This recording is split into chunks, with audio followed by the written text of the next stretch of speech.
How about now, Tristan? Can you hear it now? Talk to me, boy.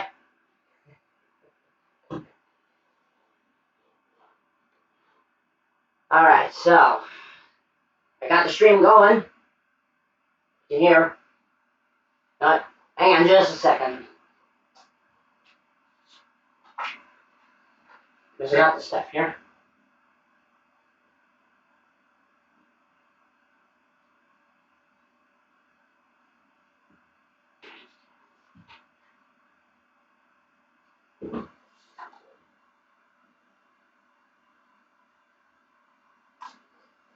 Okay.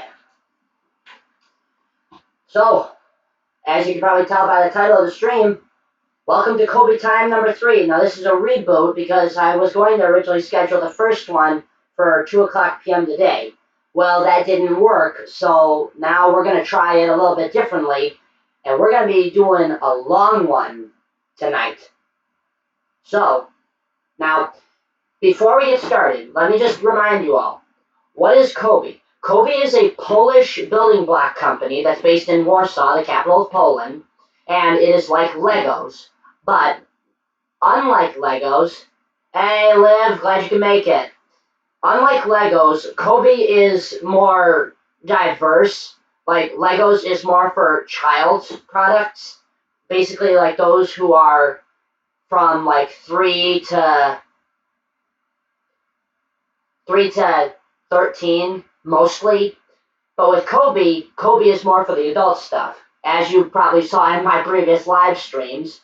So, before we get started, like I set up here, and I got a little company here. My little cat Jackson is sleeping in a chair right here.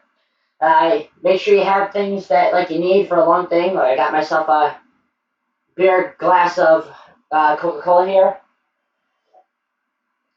And if you find that suspicious, I'm not joking. As I said, I may be 21. I don't drink alcohol. And in the meantime, if you want to listen to some things, I'll be listening to one of my favorite YouTube channels. It's called Honest Gaming. In fact, I'm going to do myself a favor. I'll do you guys this favor too. I'm going to type it into chat, and you guys can check out this channel. Word to the wise, if you're going to listen to it, be aware they say a lot of ridiculous things on there. So if you got, here's what they said was, you need to have a thick skin. I'm going to type that into chat right now, okay?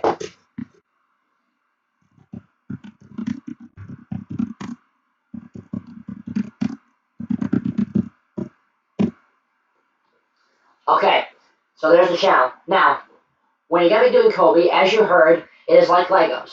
You can make mistakes. You guys have seen me make mistakes on the last 2 streams that I did. Well, let me tell you this. To start off, what you want is you want to have a thing here. See this tool? This is a Lego block remover, which means that you can take something off from under a piece, over a piece, or even inside a piece, which is what this little plus gadget right there is, you see? So you take all these and then you can pry them off. You want to make sure you have it because you don't want to be using your teeth or anything. Trust me, I've heard plenty of stories where people have literally broken their teeth doing stuff like that. So just beware. I hope I'm still coming clear to you guys. Am I still coming clear? Well, you answer that. I'm just going to adjust the camera a little bit. There. That's a little better. Okay, so, yes, alright, so, what we're going to start off with is, I got myself this bag here of stuff. Oh, you can see a little Jackson there. What are you doing, Jackson? I got these from Conneaut, Ohio at the D-Day 75 event. So, what are we going to choose today? Let's see, what should we start with? I got some good things in here.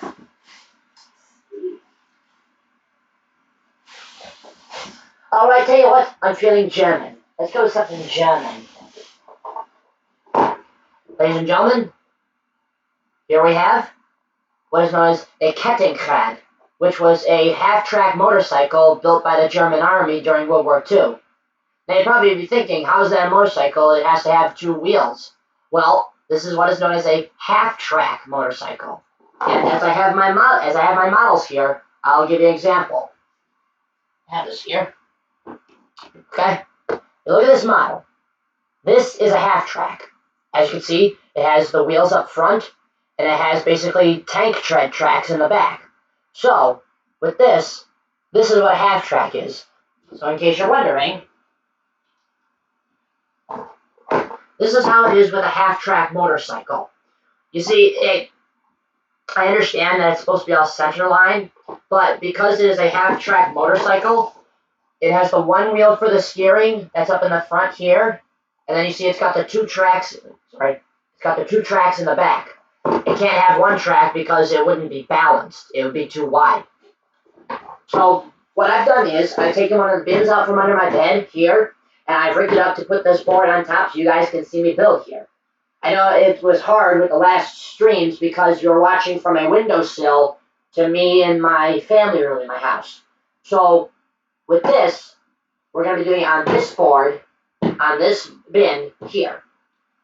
So now, as you should know, when you do these things, and Tristan, if you're still hearing, make sure you're sharing it with your friends, you know. When you're starting with this, you want to make sure you have this. This is an X-Acto blade. This is mainly for modeling, but in this case, you gotta realize these boxes are basically heat sealed with the glue. So what you do is, you want to make sure that you stick it down the side. Now be careful because you don't want to press too hard because you can accidentally cut yourself that way, just in case. Alright, so it almost came. Just kind of one more time.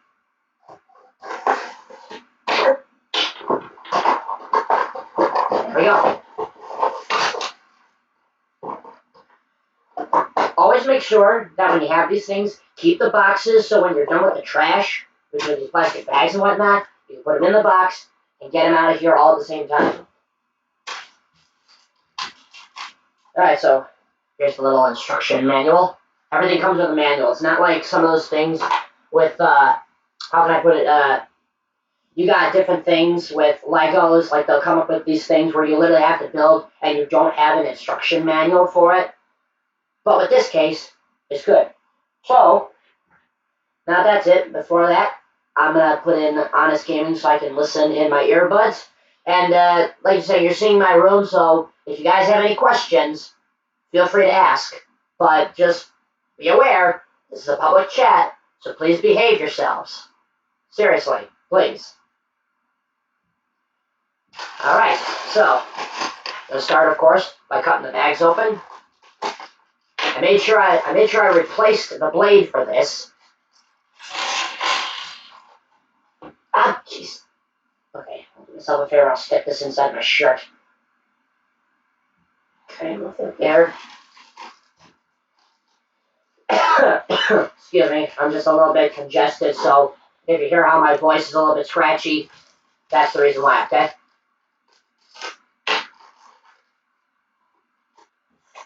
Always make sure that when you take parts out of bags, no matter which of these kits they are, make sure you keep them in organized little piles.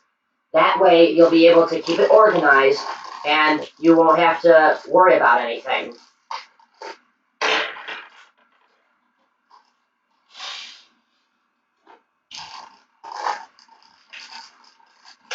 Always remember, when you open these bags, make sure you are careful with either your X-Acto blade or your knife or something. You really don't want to be injuring yourself over your hobby, you know.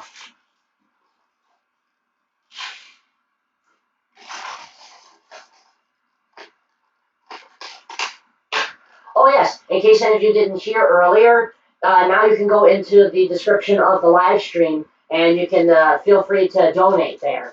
I'm going to be putting up a link in my description of my YouTube channel now. So that way, for my YouTube channel, you'll be able to go there and you'll be able to post donations to the stream and the channel to help keep this channel going. And after all, in this day and age, it's not just viewers that keep these streams going. Alright, so, here, I can probably fix this now. There we go. So as you can see, with the stream, with this stuff, have everything set up and keep everything equal. So make sure you have them in your piles, and don't, whatever you do not mix your piles together. because that's the biggest way to lose pieces and to get really confused. I'm getting a very interesting, whatever, relationship thing going on in chat right now, but who cares? It's time to get moving with this stream.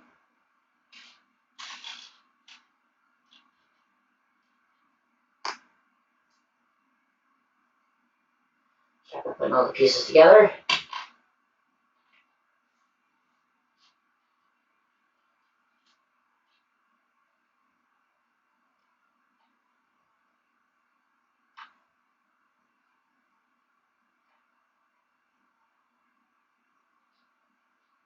Yeah, Tristan, I was asking the same thing as Holt. What the hell does that MGL mean? Pardon my language.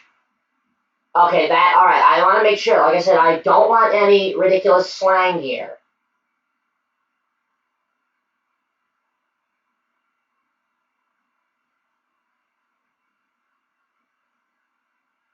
Holt, that was not necessary. I'm going to hide that comment.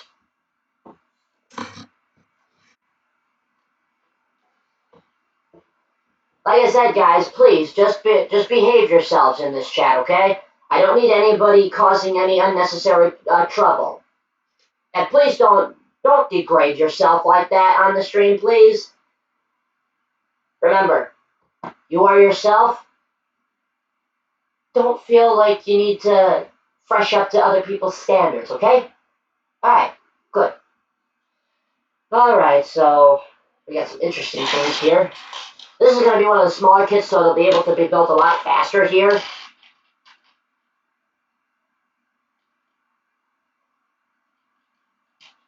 Turn this way.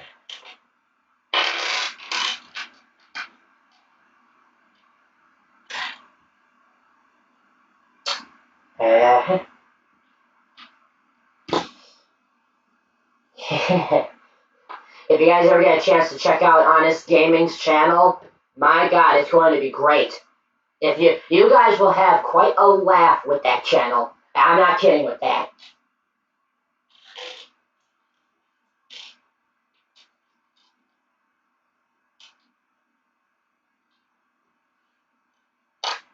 Oops.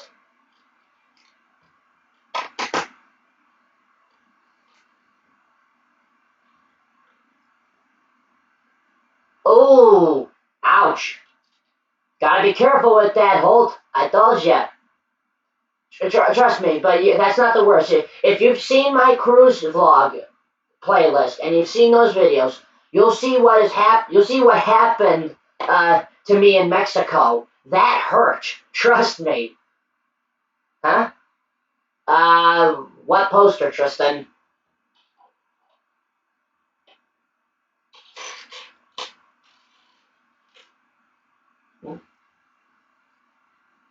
Oh, wrong piece. Sorry.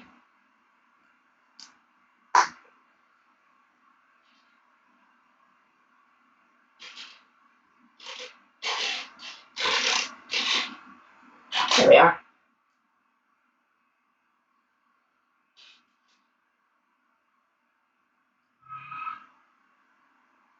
Sorry, just heard a truck screech its wheels outside. Don't know who that was. Blue poster? Oh, Tristan. Hang on, hold. Tristan, do you mean that big poster that's that's over there on the wall? You mean that? Can you clarify that?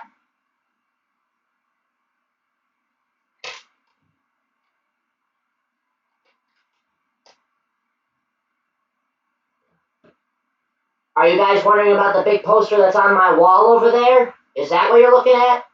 Can you confirm that on chat?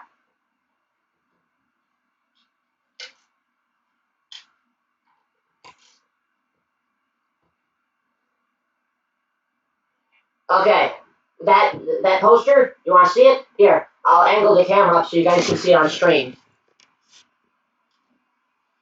Can you see it now? That better?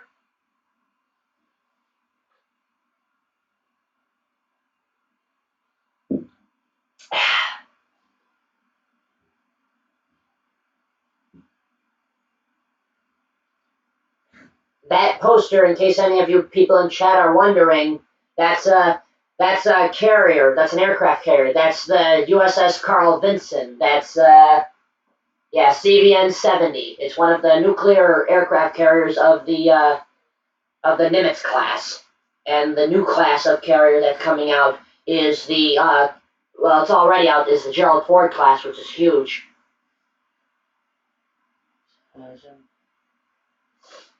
Now, did one of you ask about when I said I stubbed my toe in Mexico? I think one of you asked about that. What did you say? Alright, back to the action. Oh yeah, in case you're wondering what I'm sitting on, I took the pillows from my bed and I put them on the floor here, so that way you won't have to feel like you're going to feel the pains of kneeling, especially in your ankles. Interesting. Okay.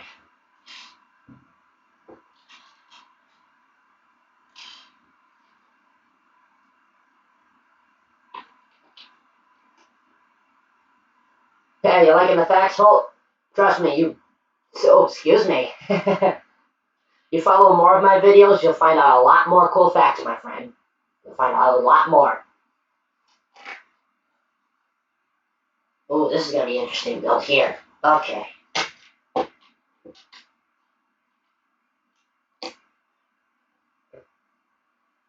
How bad did I stub it? Well... You know, I'll tell you this much, Holt. If you really want to find out, watch my 2018 NCL Getaway Cruise vlog, and you'll find out how bad it is, because you'll see it. It's kind of hard to say how graphic. It's a little bit. I don't really want to repeat thinking about it.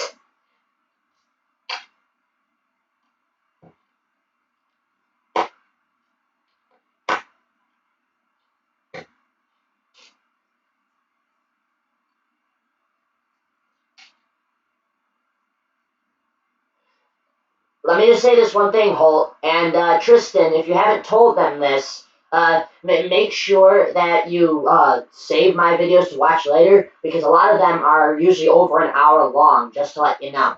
Alright? Alright. Alright, so see? Here we got the main piece here. We got this piece here. I know it's hard to see because it's black, so we're going to connect them here. This is all a part of the chassis of the Kettenkrad. You know something, Holt? It happens to everybody once in a while. Frankly, with me, you could just say it's like, here, you see this shirt that I'm wearing? It's World of Tanks. It's a wargaming thing. With what happened to me, you could say it was basically, it's basically RNG. Hey, Kate, you actually made it. Hot dog, hot dog. Good to see ya, good to see ya. Glad you can make it. So, guys, in case you're wondering, this is Kate.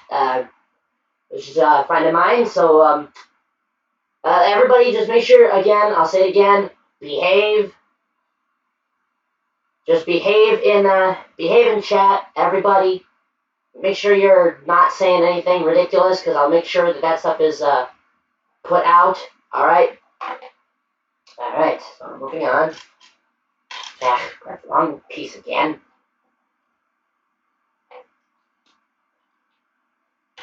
Put it on the wrong way. Oh, there's one other thing I forgot to mention about the Kettenkrad. In case you're wondering about why it looks like this, is because it's supposed to be it was supposed to be like partially a field ambulance or a supply carrier or even an artillery tractor. That's why it's so big, is so you can actually fit other troops in it, you know? It's quite shocking.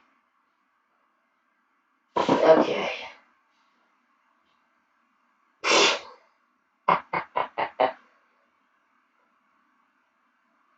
Bolt, you're hilarious, I'll be honest.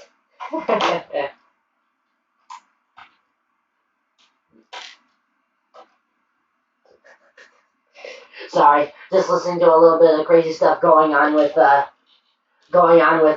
Honest Gaming in the YouTube video. like I said, if you guys get a chance, remember to check earlier in chat and you'll see the channel name that I left for you, okay?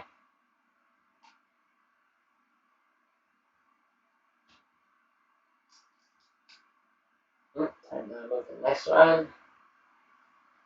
Okay.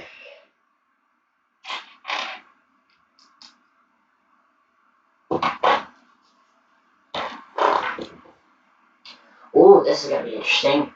We're starting to do the work on the front wheel, so this is going to be a complicated assembly here. Alright, let's see now. Alright, so we're going to be starting with these pieces here, you see? I know it's kind of hard because they're a little bit blurry. You gotta remember, I'm doing this off of my laptop, so it's kind of hard. Alright, see you later. Alright, so we're starting with these pieces.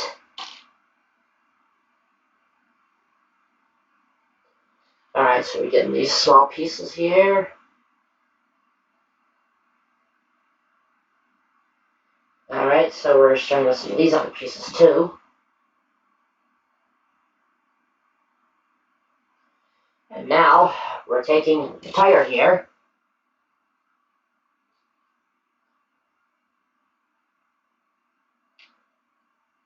And we are attaching it to the wheel assembly here.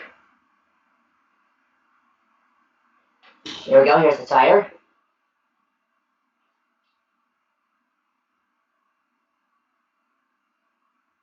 Alright, so we're gonna slip it through the wheel. We're gonna put the other section on top.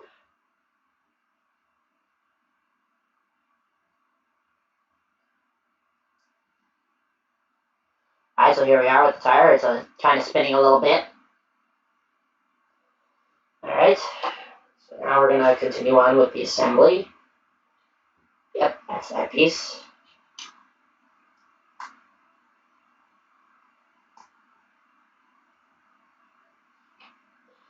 Alright, so next we're going to attach these here to that. See, here's the assembly coming along.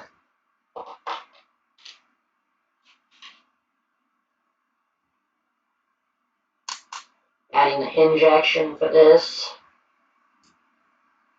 Okay. Hey, holy cow, thank you very much, man. That's my first donation to the channel. Holy smokes. Oh, thank you very much, Tristan, man. Thank you. Holy cow, it's just my third live stream and I already got a donation. Sweet. Alright, attach this, that. Oh, now we're doing the headlight.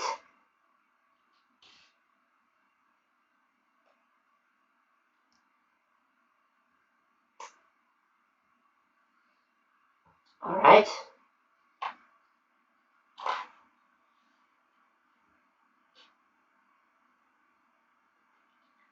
Okay.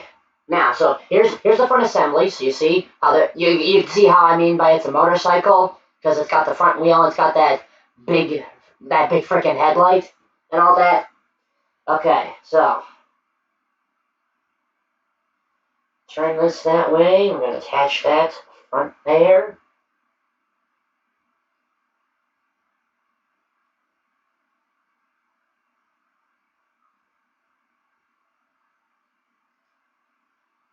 Alright, so see here's the full assembly so far. Now you can see what I mean by motorcycle body.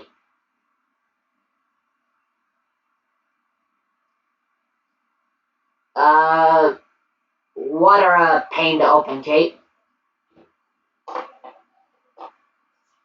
Okay, so we're starting out with the seats.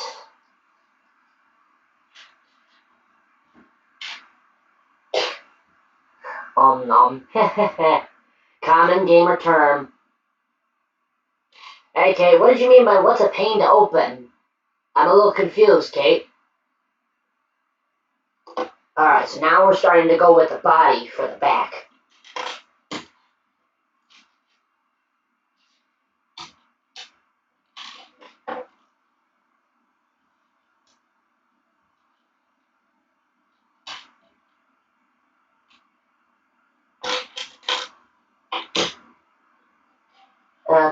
Okay.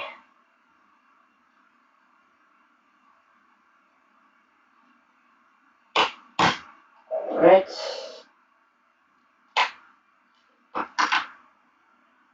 Getting a little stuck here.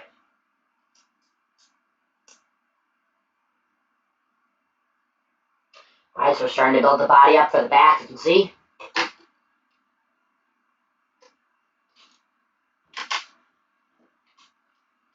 Now, here's another thing. So you see this piece right here kind of looks like a suitcase?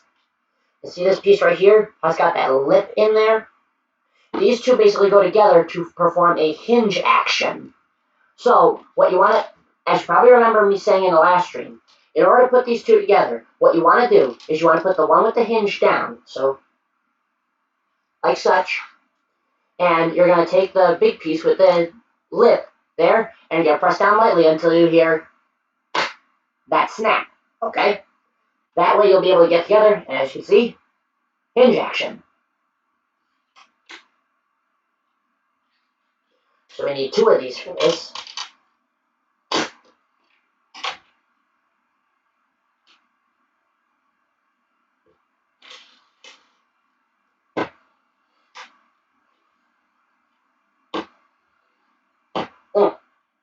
Okay. Like I said, people, feel free to share this with everybody, because I really got this place going, so I hope you guys will feel free to share it for further streams.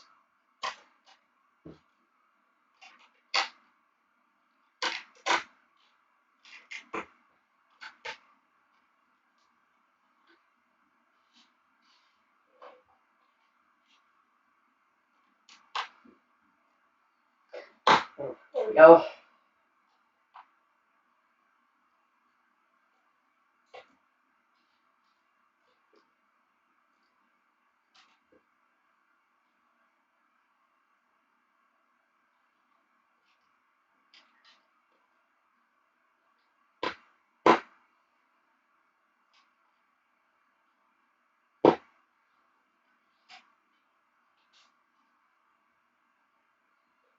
Okay.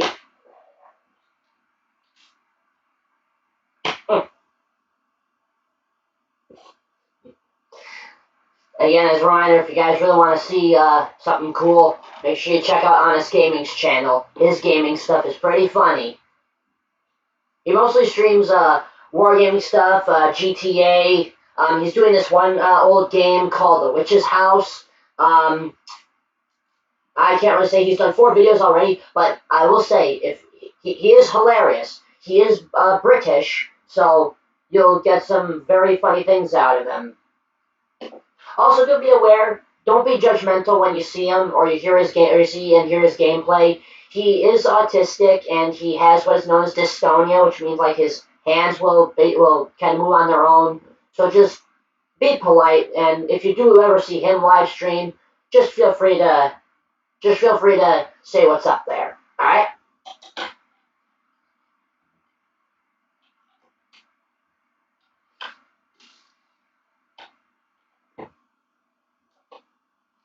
Oops, missed it.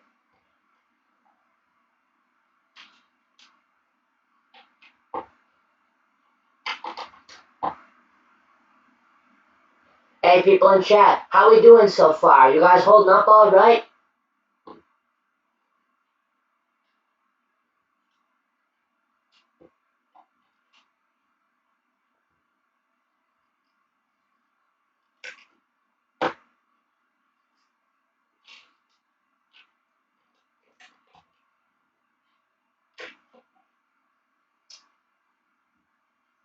Alright, so here's how this is so far. You see how this is the rear assembly for this thing?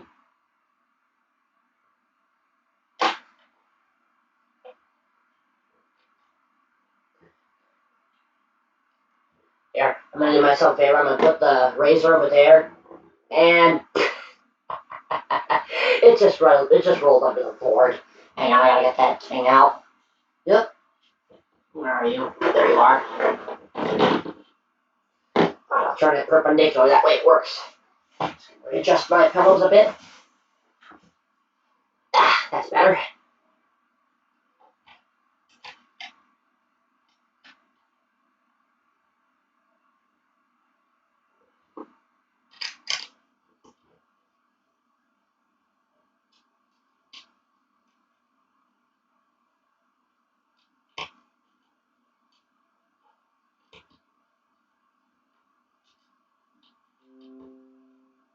Well, hang on a second. Got a thing with, okay.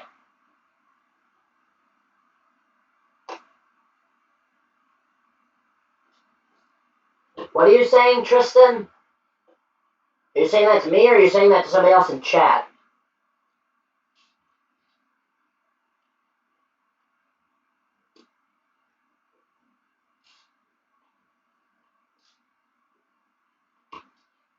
Alright.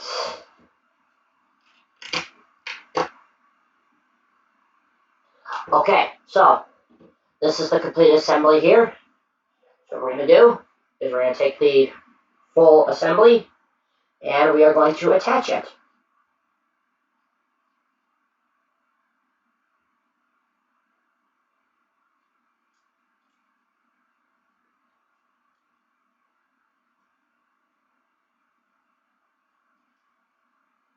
Alright, so here is what it looks like so far. Now you can see how it's starting to look like the thing on the cover of the box.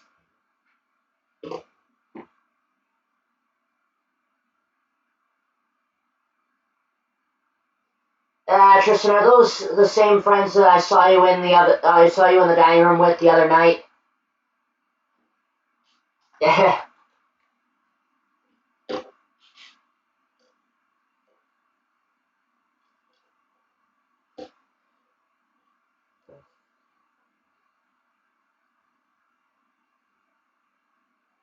Okay. Alright, now we're adding the handlebars to the front of the thing.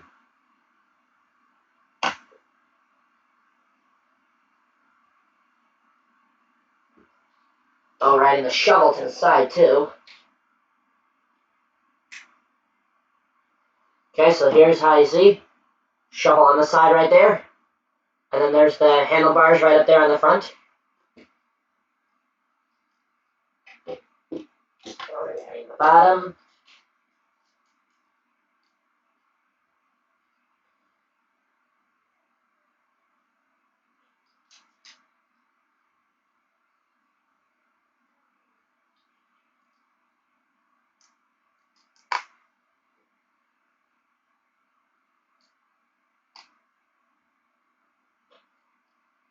Alright, so now we're starting to add the suspension wheels.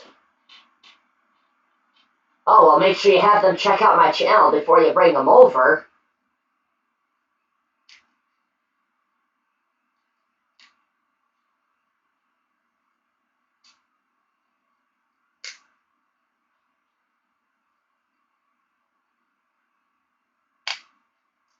Alright.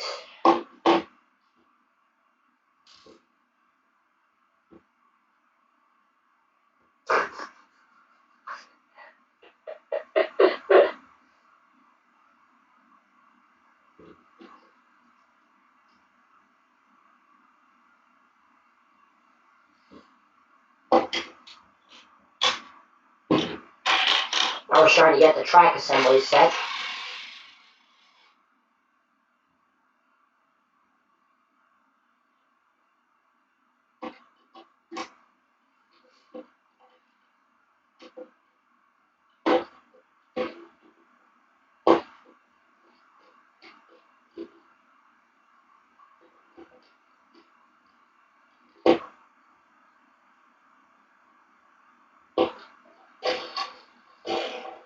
Okay.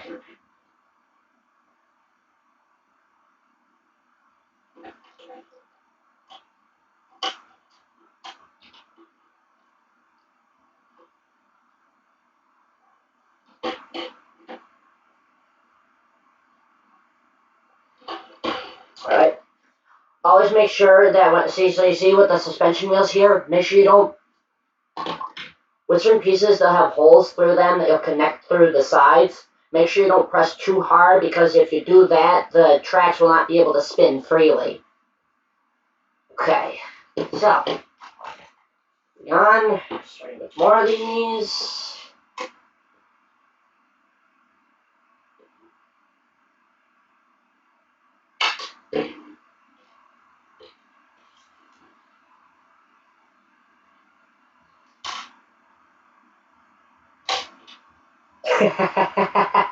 Sorry, I just saw something on this game. I remember seeing that part.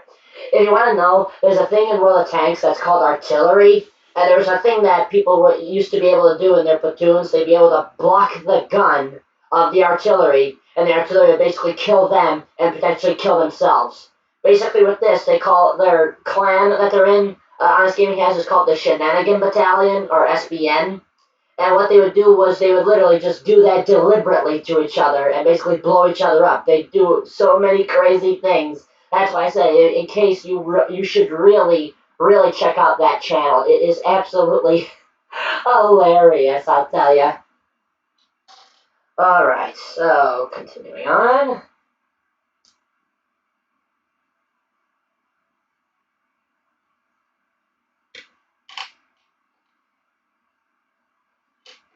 Okay.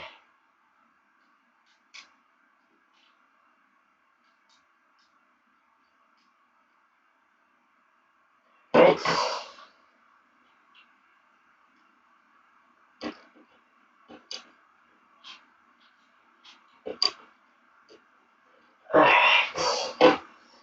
Alright. Everybody get up and stretch a little bit. One of my feet actually kind of just fell asleep. Ah, jeez, I pulled a freaking thing out of my ear.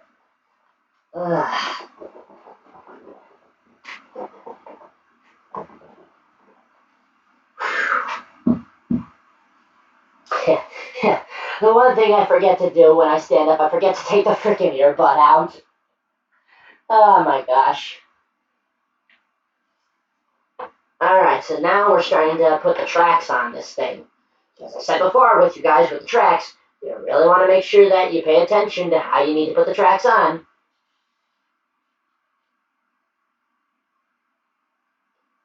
Okay, so we need, oh, I have to put that back in.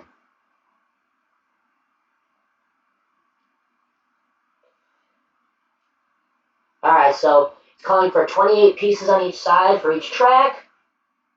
So basically what we're going to do is we're going to do, say, 4 lines of 7. And these tracks are tricky because they're so small.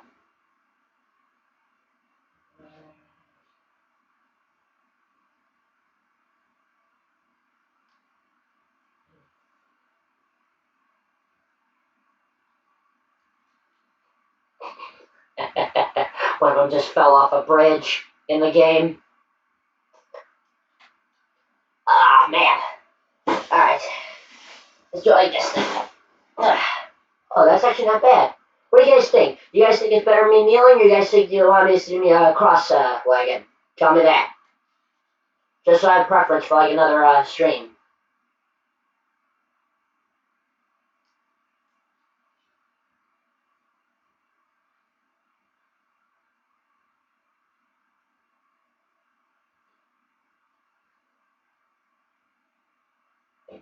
Excuse me.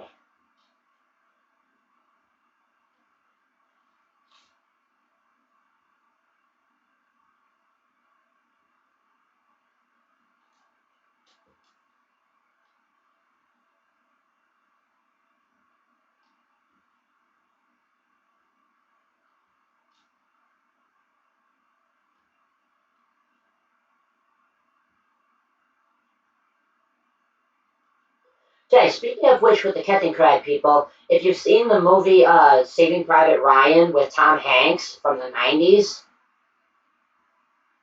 oh, Quiet John, glad you could join us. I'm glad you're enjoying it. If you people have seen the movie Saving Private Ryan with Tom Hanks from the 90s, you'll actually see this vehicle in the movie. The Allied code name for that vehicle was the Rabbit, in case you're wondering. In case whenever you hear them say they're trying to trap the Tiger tank by baiting it, they bait it with the Kettenkrad. They said they'll lead it in with the Rabbit. So, in case you're wondering, this is what that is. Now, we technically had an equivalent to this, only it was a fully tracked vehicle, and that was known as the Curtiss M29 Weasel. If you guys want to know, feel free to look that up with the Weasel. All right, So now we have the 4 sections of 7 for this track, and we're going to put them together, and I'll show you the end product once this is all set then.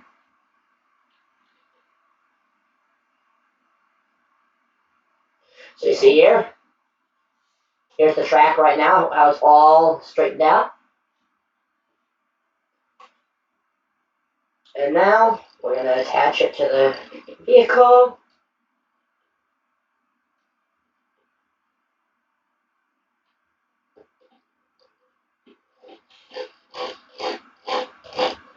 Okay, so see, there's the track right there. I know it's kind of hard to see because it's gray, but you can see that's how it is.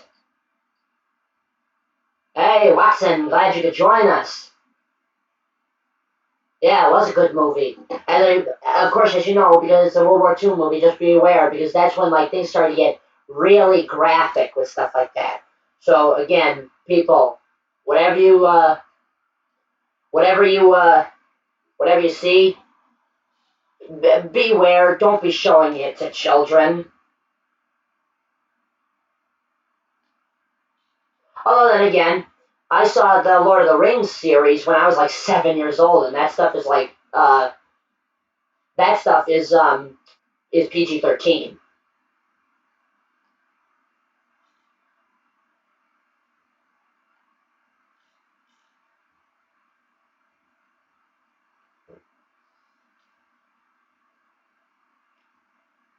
Alright, so the second track, there's the first section. Like I said, with 28 pieces, if you can calculate how many there are, you can basically do this in sections, and you don't have to worry about putting them all in one track and losing count.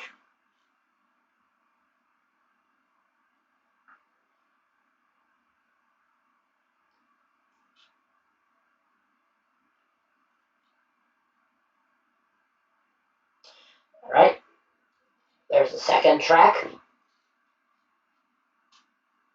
Who's with us still? Sound off in chat. Who's with us?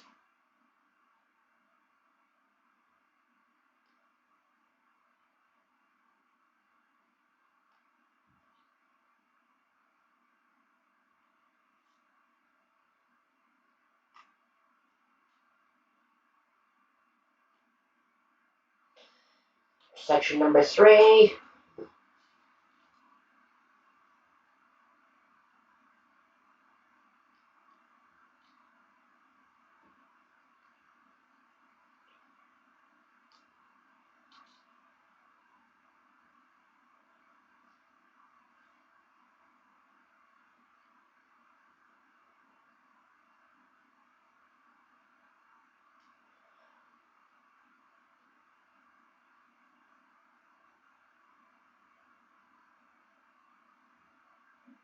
Yeah, that's no problem, Kate. That's no problem at all. Alright, so now we got the 4 sections of the track together. So we're going to attach that.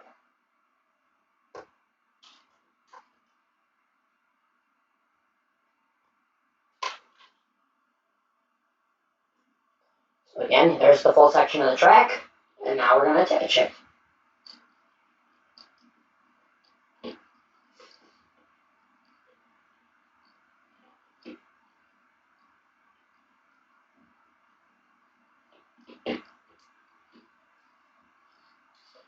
And there we have it. So see, hang on, let me get up and show you guys. So, here we go. Here is the product here. Now let's just check these things. Aha! So you see, we missed one part.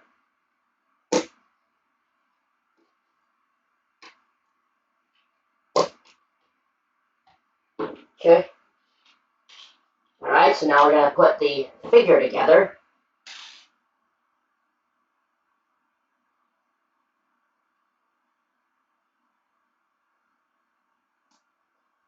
Let's just check this real quick.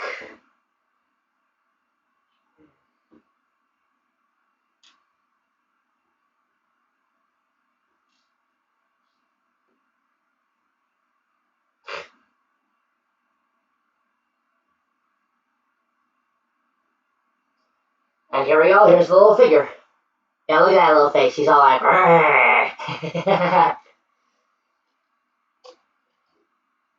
Right, so now we shall put him on. Well, that came off.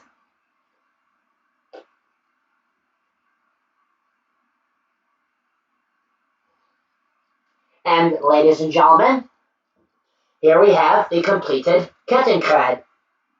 The Kettenkrad HK, or as if you'd like me to say.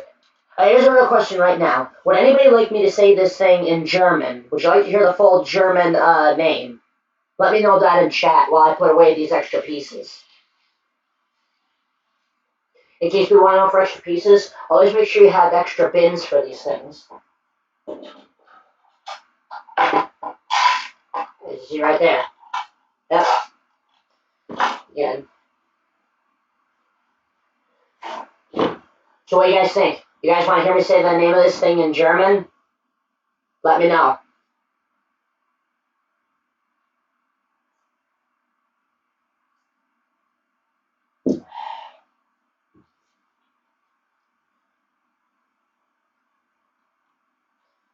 Hey, you know something?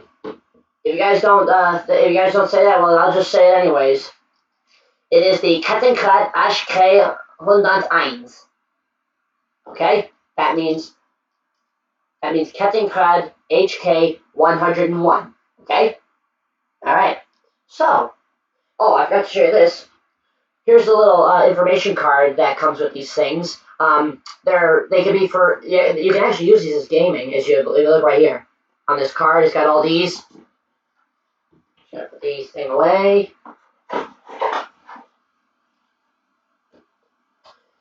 All right, so we are going to set the Kettenkrad aside, and we shall move on to the next one.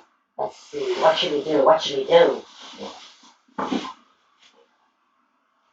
You know something? I'm feeling British. What do you guys think? Should we do something British? I think that's a good idea. Let's go. Ladies and gentlemen, I bring you the Ordnance Quickfire 2-pounder 40mm anti-tank gun. How was that accent, eh? This was the common British anti-tank gun for the early World War period. It had a maximum penetration at the time of up to 50mm. And, ja, Tristan, wo bist du? So, this is the anti-tank gun. It is 40mm, which is about 1.14 inches. And, it's a very fast-firing thing. That's why it's called Ordnance Quickfire. It's built by the Ordnance Department of the United Kingdom, and it was a quick-firing weapon, which means it could fire in rapid succession. It says on the back of the box, people can probably correct me if this is wrong, it can fire 22 rounds a minute. You can imagine that's over one shot every 3 seconds. That's less than 3 seconds for every shot. But unfortunately for the British tanks at the time, it was very underwhelming because it couldn't necessarily do as much penetrating power as the explosive filler on the German 37mm guns. And that was a limitation of tanks like the British Matilda, the infantry tank, and the early versions of the Churchill, because the 2-pounder could not necessarily do as much damage as the opposing guns. In fact, by the time of North Africa, the 2-pounders basically were highly, highly outclassed. And what that means is, it meant that these guns completely were outclassed by the German guns, because the tanks that they had at the time, which were the Panzer III Ausführung E and the Panzer IV Ausführung S2, which is the F2, those had long 75mm and long 50mm guns. So those guns could vastly outrange and outpenetrate these guns by much. But they could still use it. So now, let's crack this box open, shall we?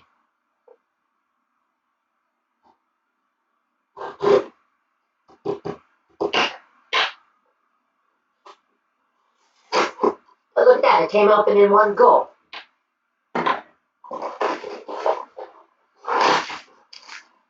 And look at that, let's see if this is correct. Yeah, how about this, guys? the Kettenkrad had 200 pieces. This one only has 100 pieces. This thing's got half of the pieces as the Kettenkrad. That's how simple these pieces are, I tell you.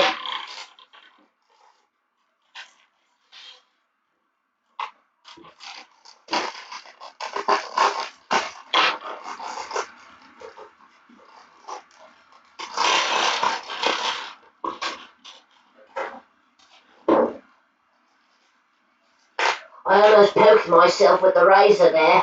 That's why I said you gotta be very careful.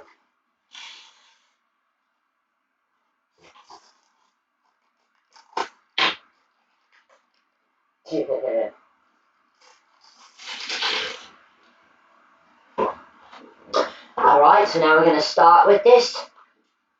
I should tell you, it all depends on your way of thinking for building these kits. I think artillery pieces are a little bit trickier to build because they're a lot more fragile with the way they're put together. I know, I just have to do this because it's British, so I'm just going to do it for this part of the stream. People in chat, tell me if you're enjoying the stream and tell me if you like this British accent for me building this product, okay? I should tell you, it's the only British product, so this will be the only product that you can hear me speak British for, okay? So just let me know, like, right now in chat, okay?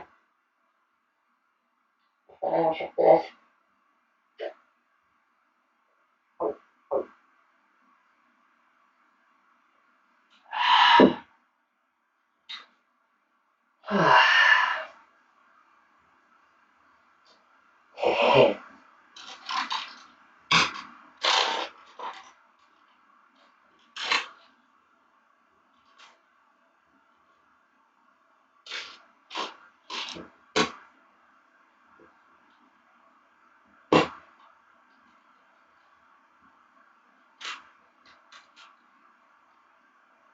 I beg your pardon, Mr. Tristan?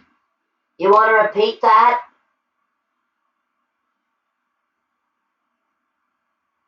We flip the piece over. We're going to continue with more. Make sure these are separated out.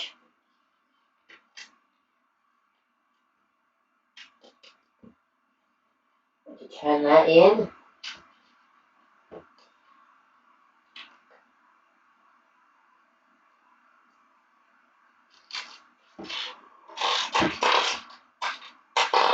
There you are.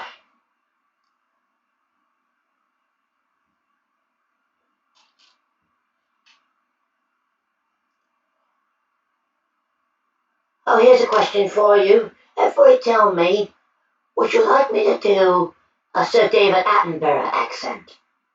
Tell me something. I can do a few of the English accents. I can do the English. I can do the Irish. I can also do the Scottish. And if I must, I can even do the Australian. I prefer the Scottish. I'm sure, Tristan, you're already aware of that.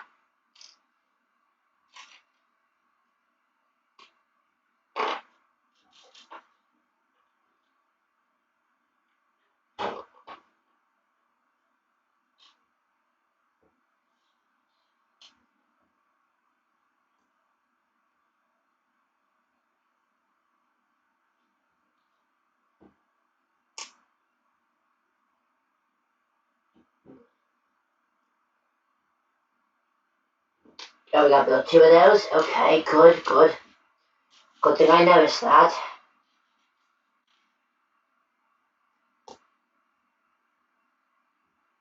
What's that supposed to mean, Tristan? No?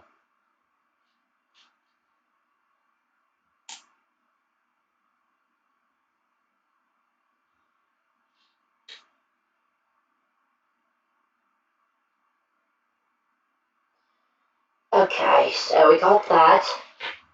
It's saying we're going to attach these to the front, right here. And right here. Just check. Okay. Cool, these are the pieces. Just when you come up. Okay, so now we're attaching these here.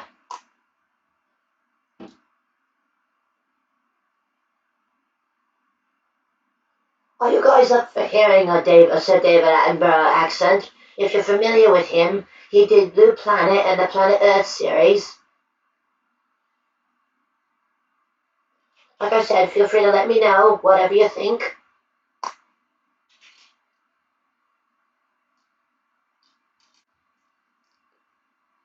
Alright, so you see here's the assembly, how it's coming along. Now if I'm going to guess correctly, yep, see these are going to open because it's an anti-tank gun. This is meant to be pulled by a truck or an artillery tractor.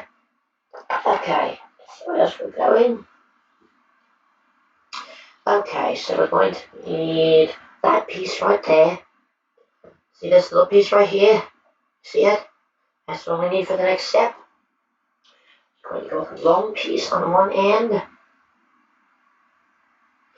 We're going with a shorter piece on the other end. See, this is what it's going to look like. Okay, so next we're going to take this long bar piece here.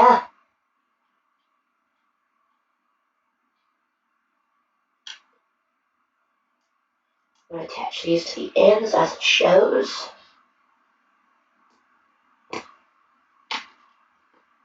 Okay. Attach a round part to the end. I'm going to attach this piece to the other end.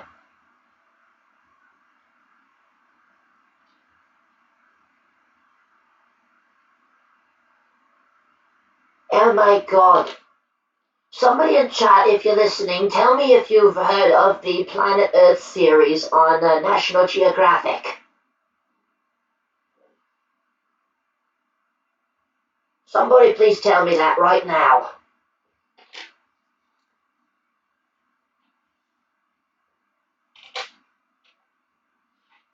Okay, so now we're starting to put the hinge for the truck on.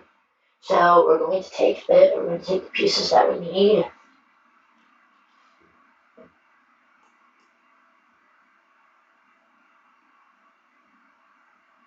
Get this here. I'm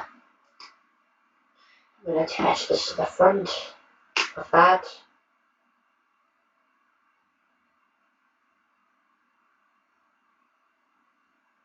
So, in case you are wondering, what I'm building right here, right there, that's the gun trail. It's, oh jeez, my foot fell asleep again. That's the trouble about kneeling down, is your foot tends to fall asleep quite often. Oh, God bless it all, I did it again. I knocked the freaking iPad over. You can see how hard it is to do stuff like this. I swear. Alright, it looks like it's time to go back cross-legged. Let's try and tilt this way. Okay. No, I don't like that. I'm going to go back to that cross-legged. That's a lot better. Okay. So now we're going to connect the gun trail to this part here.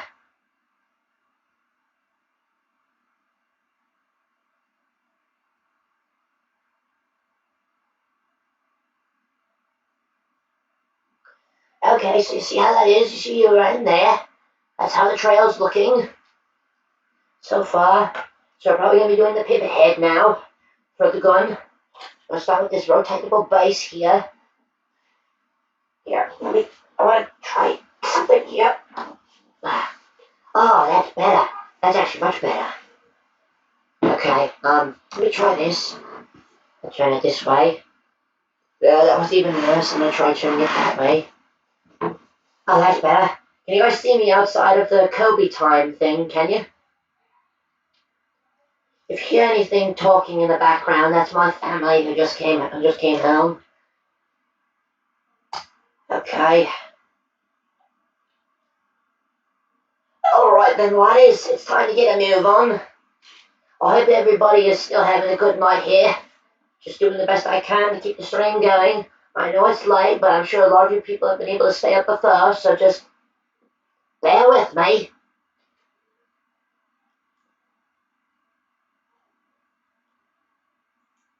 Okay, I see I put that on wrong. Good thing I noticed that. So I shall attach that there. And I shall bring these here. That in there. Back here. And there.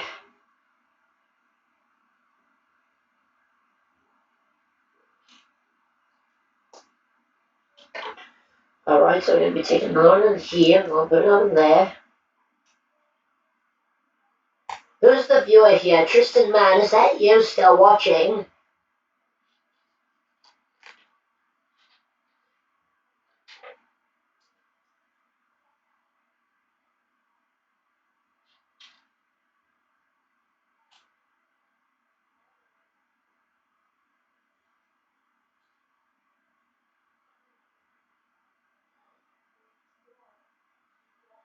So we're attaching the chair here. I should have told you guys. I should have told you, laddies.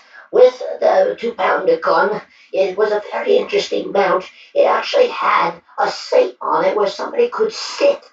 Believe it or not, there were plenty of guns in the Second World War where people sat down, but most of them were anti-aircraft guns, and this was an anti-tank gun, and this had a full chair on it. I mean, a full chair with a back on it for your backside, and not like one of those things that's like a stool. And I'm not joking. Feel free to look up pictures of the British 2-pounder anti-tank gun, and you'll see what I mean. So now we're going to continue with this, and we're going to mount these up here.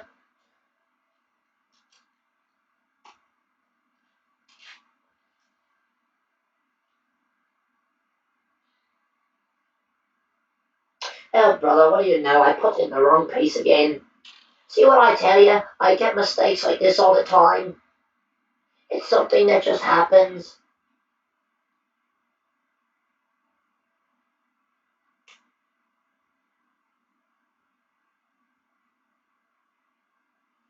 Okay, so from beyond the trail, this is how the thing looks so far. As I told you, you can see the chair right there. I say, again, that is a chair, a bloody chair that you can put there. And I'm pretty sure to the right, I think it's an ammunition box or something. I'm not exactly sure. I'd have to look at the photo of the actual gun again. In fact, I think they have one on the box. Let me see. I don't know. The box doesn't show that side of the gun. Okay, so now we're starting to build another part of the tank. It looks like we're starting to actually build the gun barrel itself. So, let us continue on with that.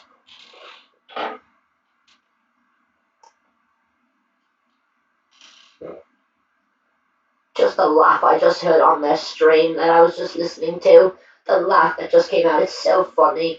I should have you know, one of the guys who plays with them is French, so you'll hear his accent. And the other guy is also Dutch. In case you're wondering, the Dutch are probably the best foreign people outside of America and Britain that could speak English. I saw that the top three, if I remember correctly, are the Dutch, the Swedish, and the Finnish. No joke. I talked to somebody who was from Sweden, not from Sweden, from Finland, and I gotta say, they speak English very well. As they said, English is a universal language nowadays. It's what in my geography class, the professor called it the lingua franca, which means that main language that basically everybody is learning to speak. Though, frankly, if you listen to it very carefully, a lot of people have a hard time learning English, and it's as they said, it's one of the most difficult languages to speak because there's so much along with it. There's so many different things that mean different things, and there are the way letters are spelled out. Those letters can basically mean a whole bunch of things, whilst other languages, those letters only mean one thing or two things at the max. Believe it or not, it's surprising, but it's so incredible. Just all the stuff that you learn from this stuff. It's not just history, people. It's common sense with that. Like I said, you have the internet and all that. You're curious? Do what I do. Feel free to look something up if you're curious. Curiosity is not bad, but just remember, don't let your curiosity get the better of you. Oh, so I was right, so now we are attaching the gun. Attaching the barrel here, I'm going to put it in there.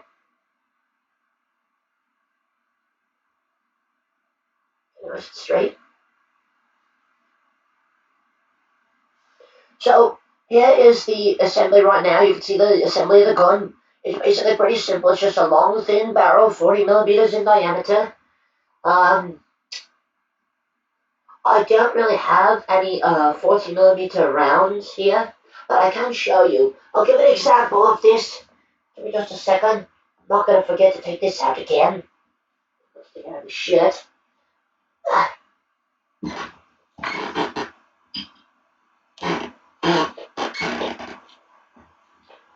So you see right here, these are 20 millimeter anti-aircraft shells.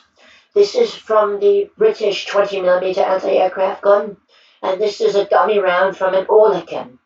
You look at that, they're the same millimeter, but if you put them together, that combined width is a 40 millimeter shell. That's what a 2-pounder would have fired, a 40 millimeter round, okay? So, yeah, but you see the Oerlikon has a shorter cartridge, but is for a wider breech.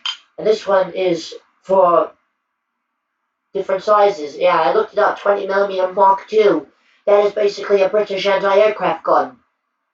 If I'm still coming through to you guys very well, feel free to say in chat, whoever's still watching. And if you are still watching, feel free to go on Facebook or YouTube or anything, and feel free to share it with anybody who wishes to watch it this late. I know it's late, but because I had to make up for the 2 o'clock stream that I missed, I'm going to make sure that I'm going longer for people to see. So make sure you're able to stay up, okay? Alright.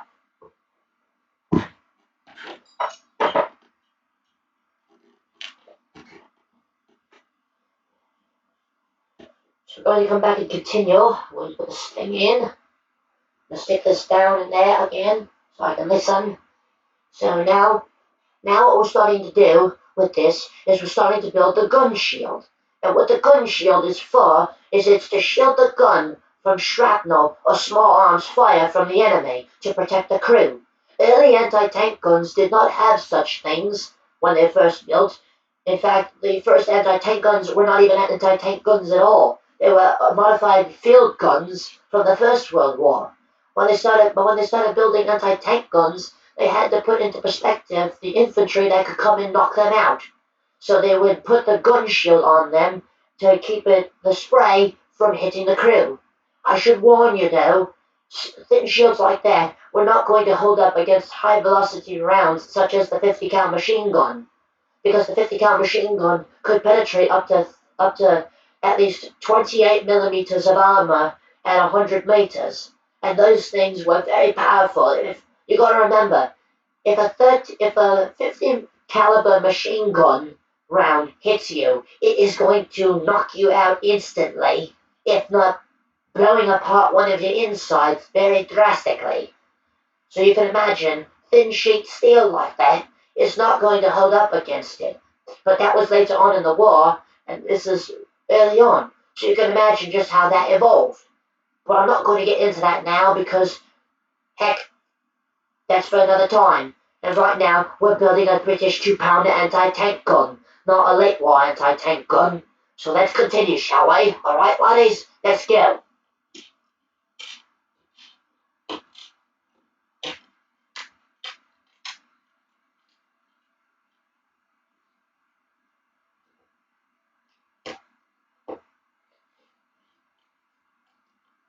I hope that little educational bit was appreciated by everybody. If you like it, feel free to ask more questions about this stuff and I'll gladly answer it to you. History is a very interesting thing, and I must say as a history major, you must make sure that you know these things, because if somebody asks a random question, it's always better to have a brief idea at least, or a vague idea on how to answer, instead of directing somebody to a website, okay? So like I said, feel free to ask any questions you want, lads and lassies. I'll gladly get to you whenever I see it in chat, okay?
Okay, so we're working on the back of the gun shield here.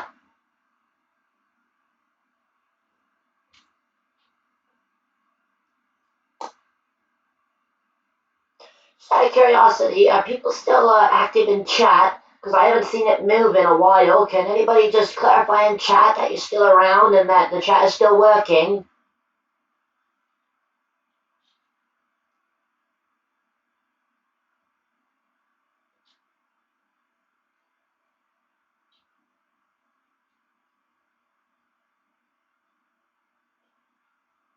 Okay, people, here's it now. We're attaching. Here's the gun shield, as I'll show you.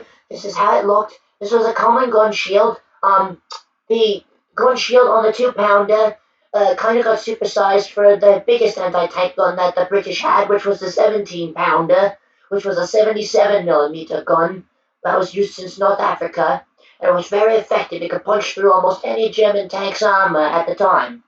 So we're going to attach this to the gun mount here. You're going to stick the gun through the thing, and we're going to attach it here.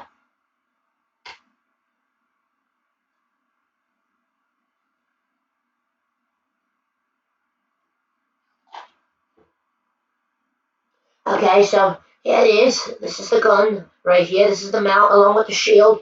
See how it elevates and holds like that.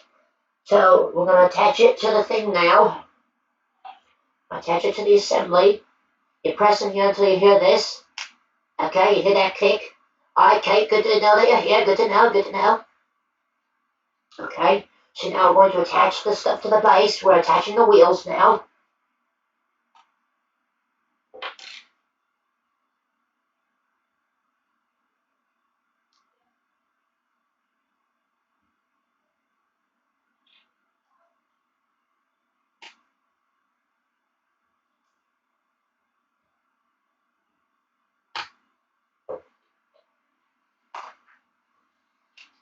Alright, so now we're going to take the trooper here, the British man, and we're going to attach him to the gun. So I just kind of move things on because they always have an ending video there. I don't know why. So you put that there. I'm going to attach the guy with the gun there. Got it. Okay, we're going to turn him around. It's going to be mounted towards the back. He's got the binoculars there. And you're going to see, as I'm going to show you, we're going to put this here. It's going to go right on there. And then, okay, I see. This right here is a mount for when you want to attach it to a truck. Just get there we go. Alright, that's that. Right, so that's there, that's right in there. And now I'm going to attach alright, so, move that out of the way. We're going to take that there. We're going to get all the extra pieces out of the way. We're going to bring up our spare parts bin.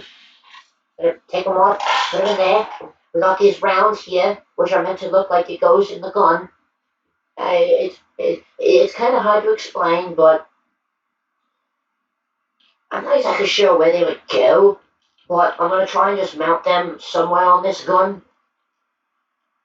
So what I'm going to do now is, because I got this here, yeah, let me see if I can get this right here, put it in there.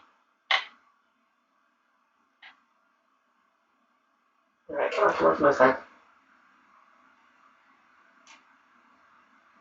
Alright, so now, how do I have that accent, Kate? I told you already, silly. I can just do it. I'm just natural at it. It's not my natural accent, but I can do it. So, everybody here, Here is the completed product. This is the official Ordnance Quickfire 2-pounder anti-tank gun. So what I'm going to show you, this is how it is in travel mode when it's getting towed. So what I'm going to do is you have to take the wheels off, and what you do is after that you take that, you open these things,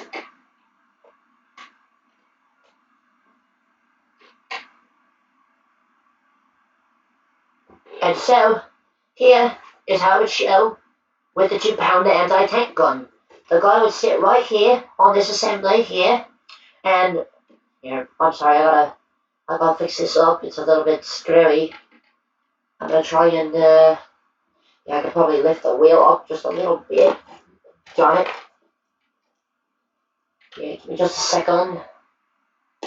I knew it was gonna eventually happen. Okay, I'm gonna turn that. Here is gonna put that in there. So I'm gonna use my razor here to try and push them in real quick. Right there, just put that in there. I'm gonna push the other leg down there.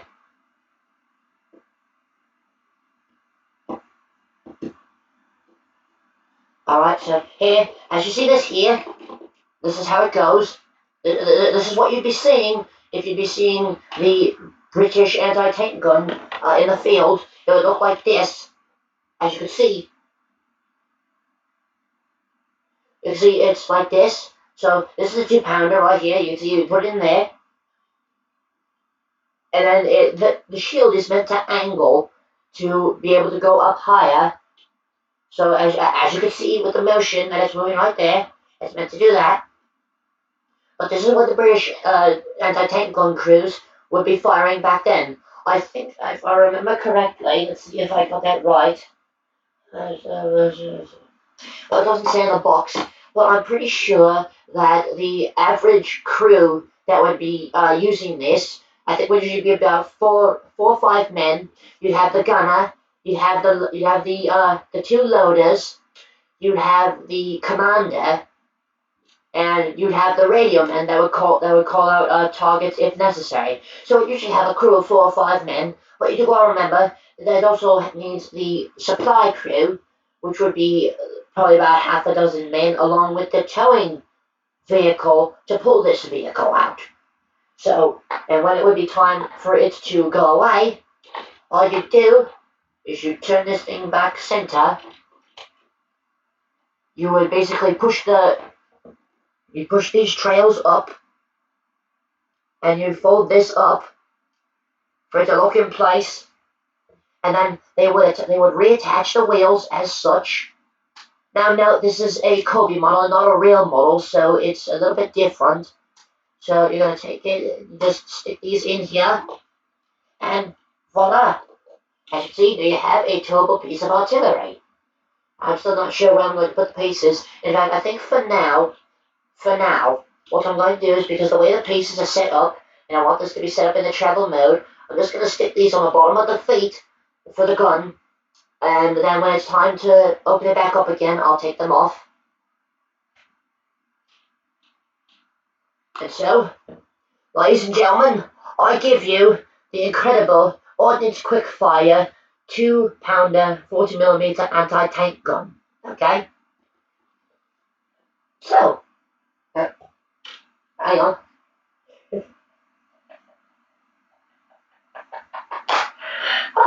I just love it when people like that speak. It's so funny. So there we go. There's the completed 2-pounder.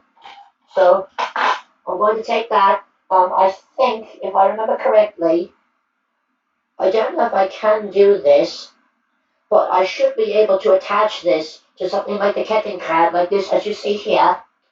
But, like that, there we have it.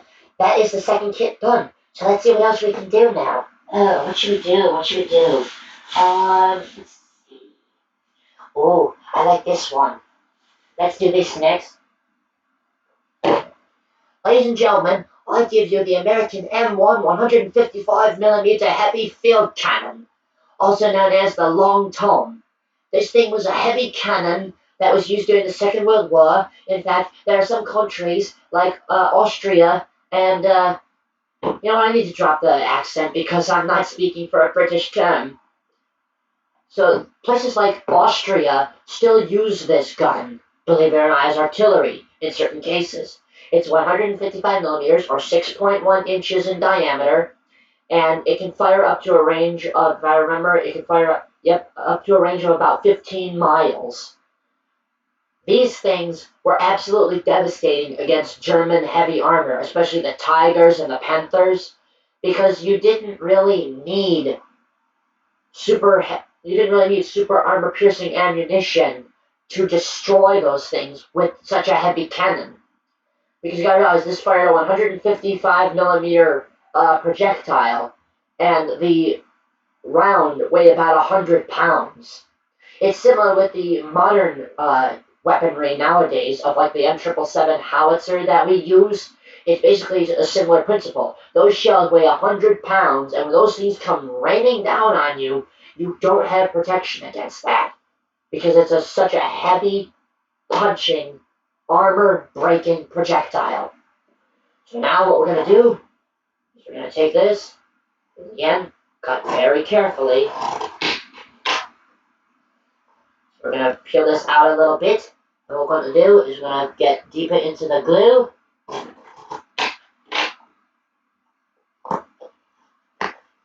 And just keep it going.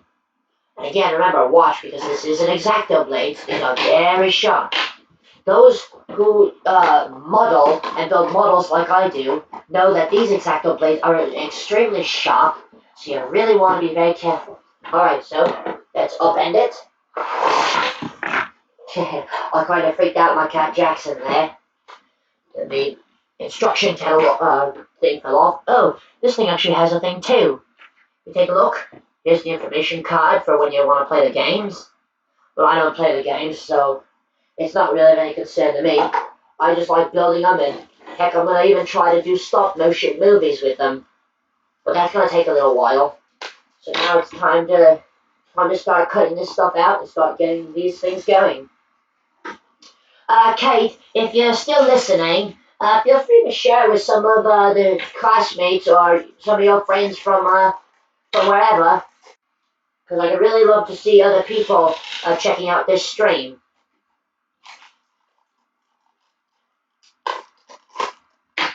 Tristan, now just again be careful with your letter abbreviation slang. I saw you do the WT in chat, so just again beware if you're still watching. Be careful, please. Again, like I said, I've seen how there have been some younger people who watch my streams, so just beware, be polite, and just be polite to the point, and just behave yourselves, okay? Behave.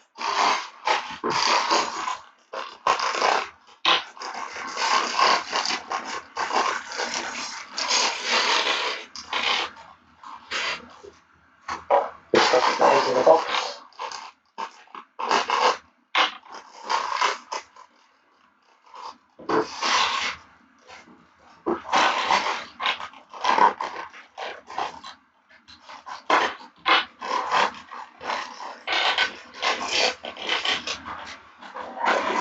Alright, so we got this box unpacked.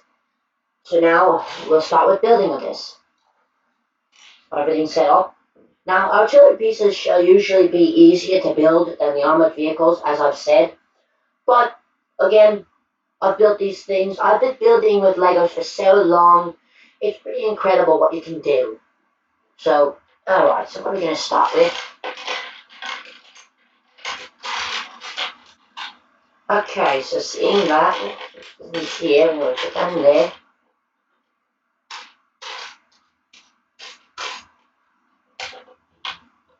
Right, let me see. Okay.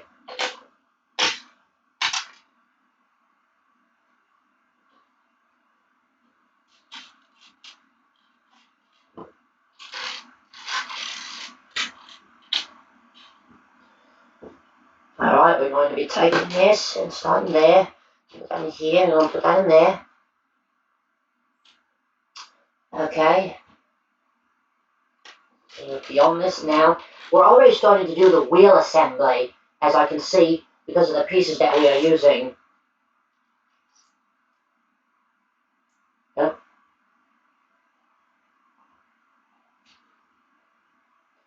Okay, so we're going to put this in here, we're going to put that in there. Already taking it.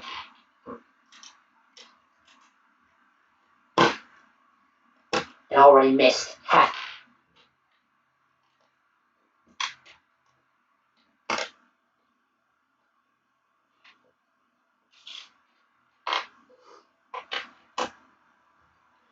I'm going to take that there. I'm going to take a flat piece, going to put it on the front.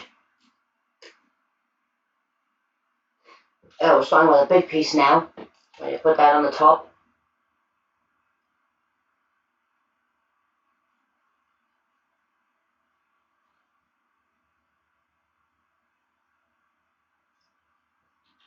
You put down the bigger pieces as well.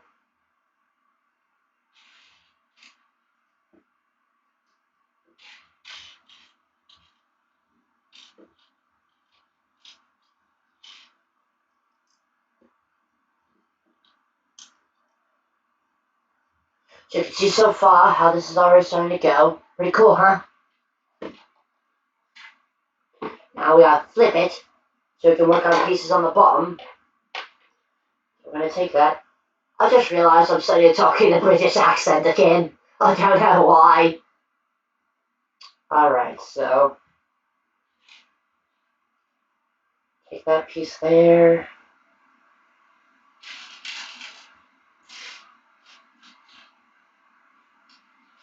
Wait, let me see, how's it looking? That's an interesting piece.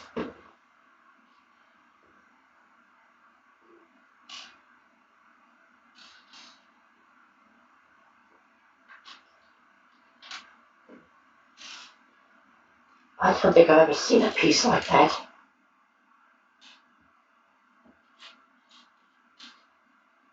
It doesn't look like it's here.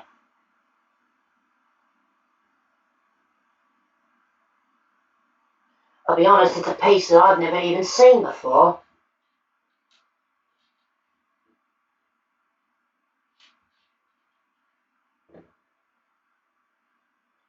Let's see, maybe it might be one of the bags.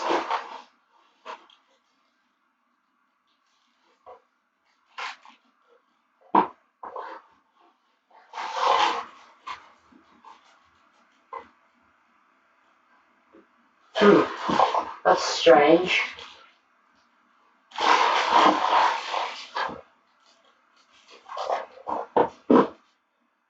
Although I wonder if it could be a different colour piece. Maybe. I just gotta say, it's kind of shocking. You usually never see these things without certain pieces.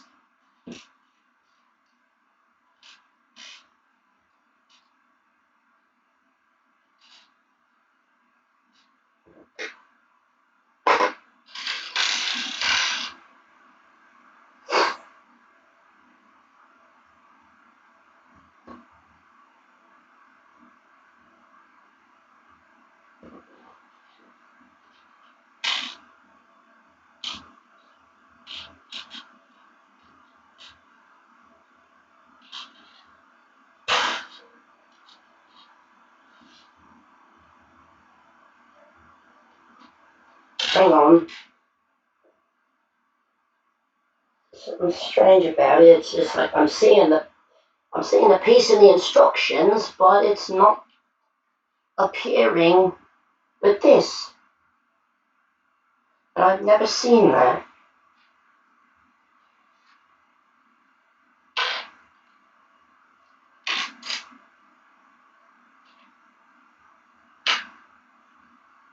Yeah, see, it's like this. It's like a triple piece, but it's a single. I swear, if it's hiding in plain sight, I'm gonna slap myself one of these days.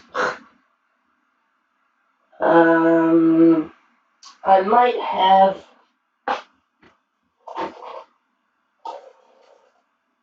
almost sounds like there's a piece in there somewhere. No? No? No?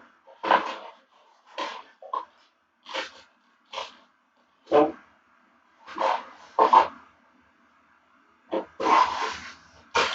No? I swear, I'll be completely honest, folks, this kit is actually missing a piece. Let me just think, because they can tend to hide.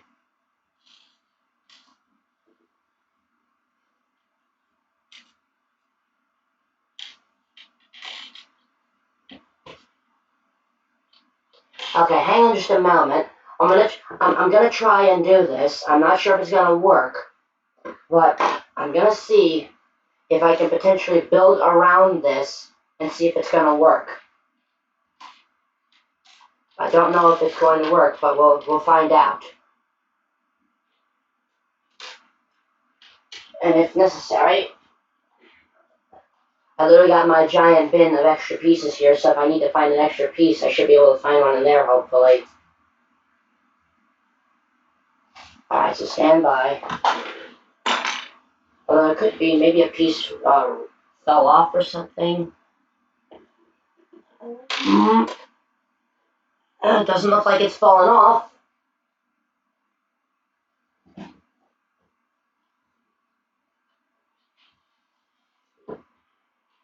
Nope. Alright, so again, like I said, I'm going to try and build around this thing. Okay.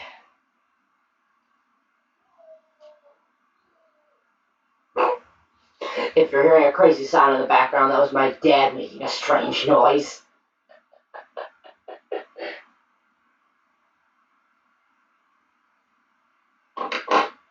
Okay.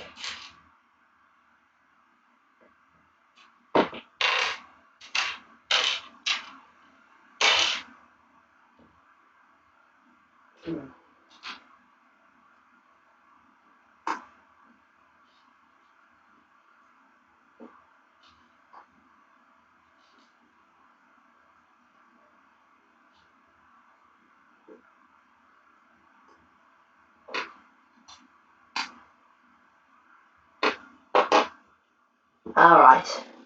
Yep, so that's good. In case you people wondered, if anybody's still watching, Tristan Mann was probably the first person to give me a stream donation. That's great. Again, I say thank you very much, Tristan. Thank you very much. That's much appreciated.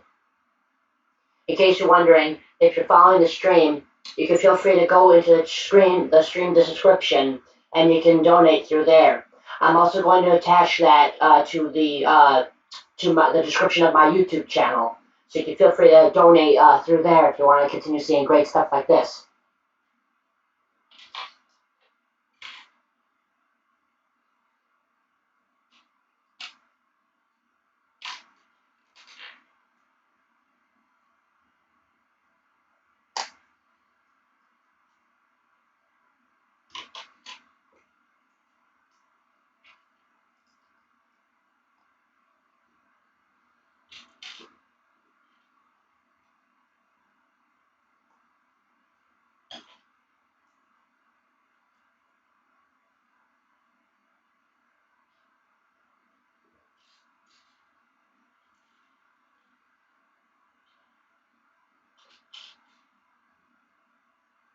What?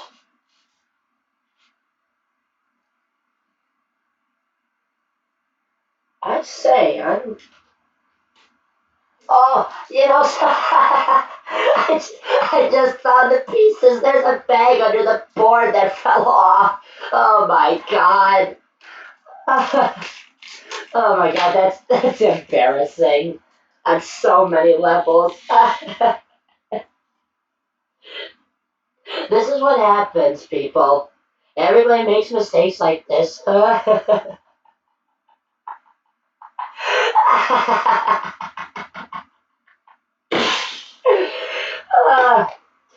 Sorry, I just have to laugh at my stupidity. I hope everybody laughs at their stupidity once in a while, like I do. In case anybody wonders, when it comes to stuff like that, think of it like this. I said this, uh,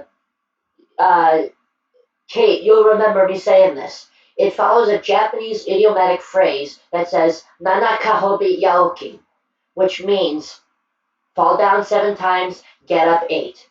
That literally means when life gets you down, never focus on the negatives, always the positives. Always remember that. Oh, I say we got an intruder. I say I do. Yes, he's sleeping in the chair. That was my dad asking about Jackson here. He's resting in the chair. Okay, continue moving.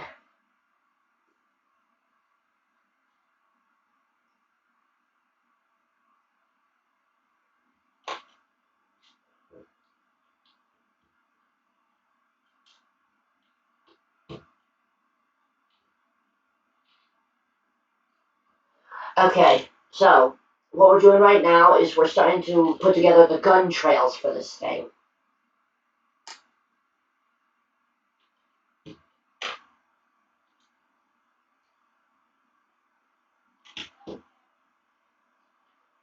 Alright, so we're putting these together. It's a complex thing when you put these trails together. They're very difficult to do.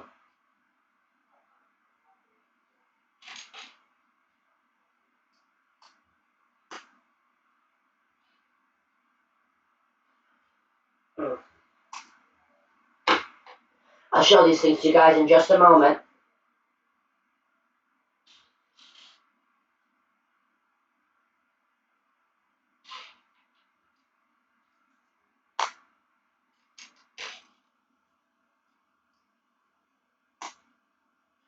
Right, so, as we look here, these are the gun trails. That's going to be Butterfingers. Those are what's going to be behind the gun. And so now we're attaching side modules here. Just check. Oh man. Again, feet feeling a little bit numb. What happens when you sit like that? Let's see my slipper. Yeah, these come in handy. I got these from when I had to go to the hospital for my surgeries. Slipper socks come in really handy here because you won't. They're like socks, but they got the grips on the bottom so you won't slip.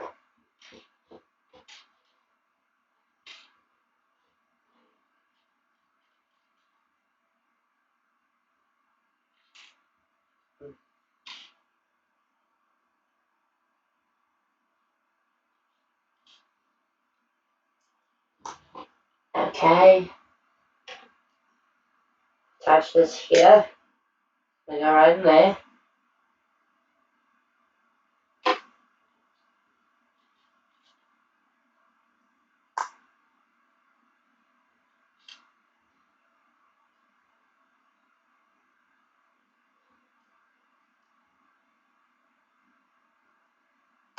There we go.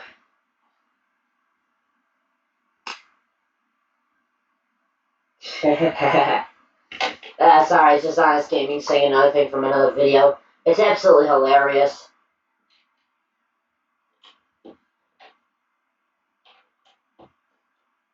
Alright, so now we're starting to add these pieces here. Here, let me show you. You see here, here's the one with the white stars. See right there? That's going on the sides there.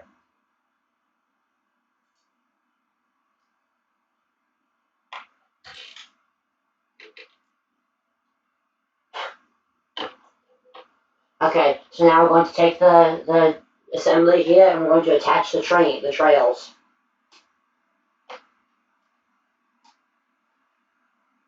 Alright, so there we have it with the trails. Like that there. See? We got that there.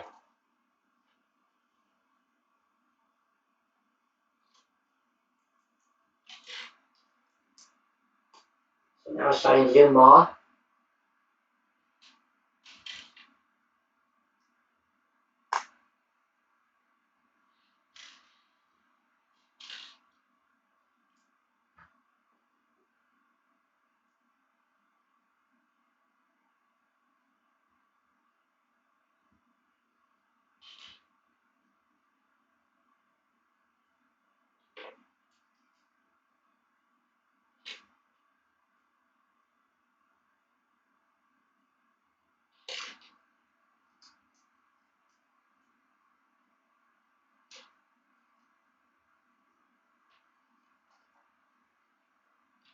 If I'm gonna guess, I think right now we're starting to build the gun itself with the barrel. But bear in mind, I'm just gonna keep checking.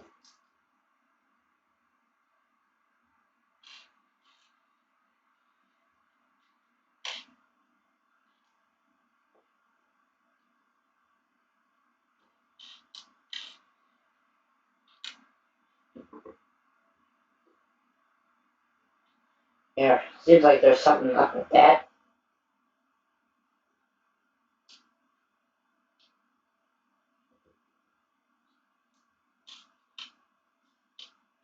Alright, there we go. That's what I thought was going on. Button there.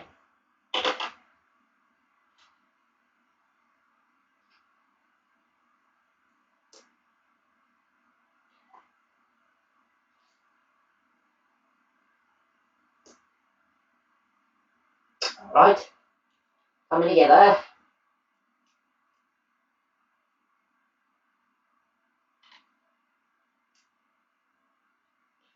I'm going to attach that to the front there. Like that.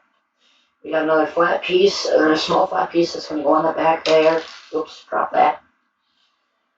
Take this here. Gotta put the long piece on top, and then slap this right on there. See this going right there? It's got the assembly right there. Alright, so next we are moving along. We are going with which piece?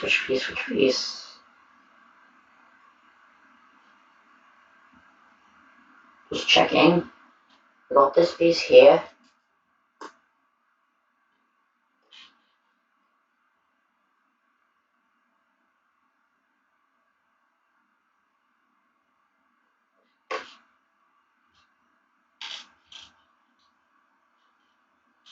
Just checking. How's this going? Okay, so we're going with the. I just saw the piece. It's right there. Where'd it go? Where'd it go?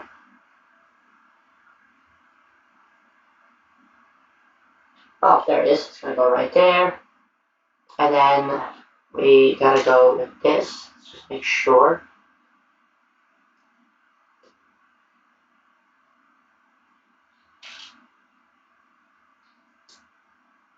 Okay, yeah, it does look like it's going to be the gun itself, judging by the way I'm seeing it. Um, if I look at the box, yeah, this is the gun barrel and the trunnion assembly that's going to be getting put together. So bear that in mind. I'm just assembling these now.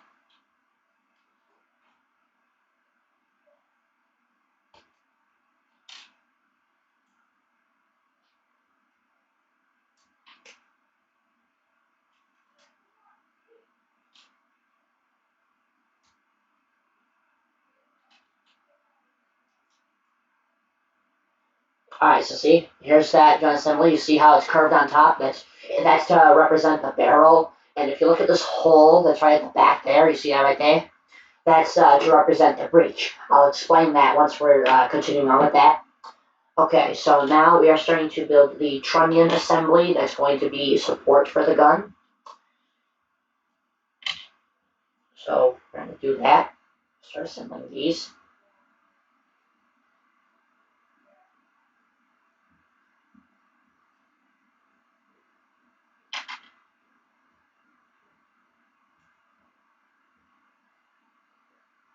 Okay, so seeing like this, we have these little rubber these little, I thought they were rubber, but I guess they're plastic, so we're going to stick those in here.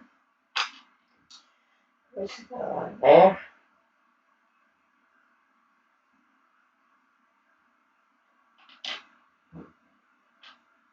Oh dear, I did the wrong thing. No problem. Just turn it around. Always have ideas of how you can turn things around and fix mistakes on the fly.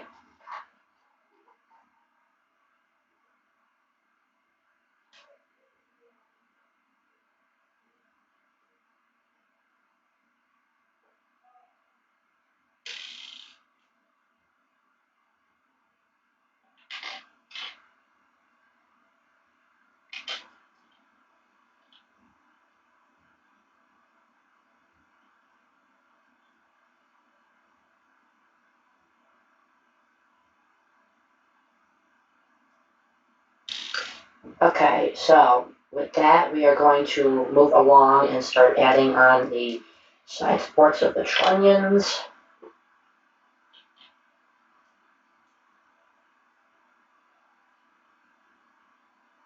Mhm.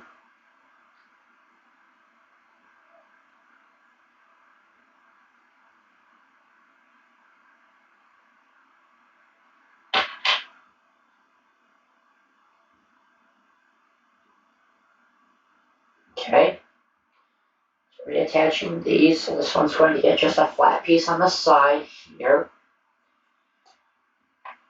And the other one is going to have the one that has a peg sticking off the side.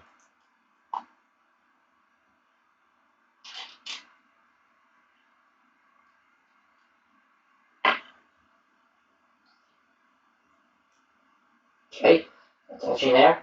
Hopefully everything is still coming clear through everybody. Again, I'm sorry if things are so blurry. That's just how my webcam is because it's on a laptop and it's not on like one of those legitimate gaming computers and stuff like that. So just bear that in mind.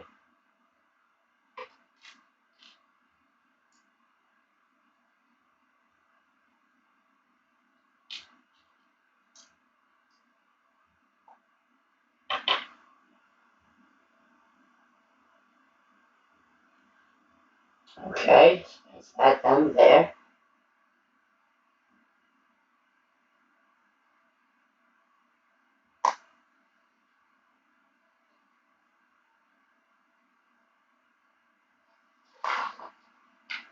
Okay, so now we're starting to add the pieces for the support of this.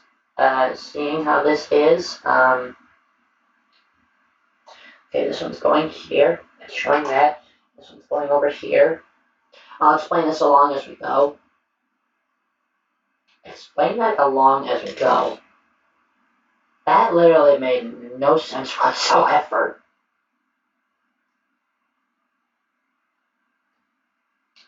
Okay, so we're starting to bring this to the thing.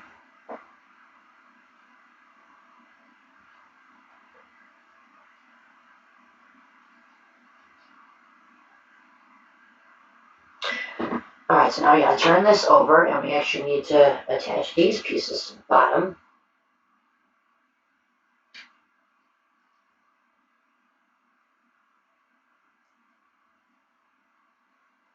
Okay, so if you guys can see this right here, this is how the assembly is right here. These things on the sides are known as trunnions. What this is this is what will elevate and depress the gun on this. So how it works with this is like the one dial here on the one side will go to raise and lower the gun. The one on the side here, this one, is meant for when it's pointing like this, it can turn one way or another. So you see there's two different dials, one for elevation and depression, and one for traverse. And traverse means the movement back and forth. And elevation means going up, depression means going down. Okay? Alright.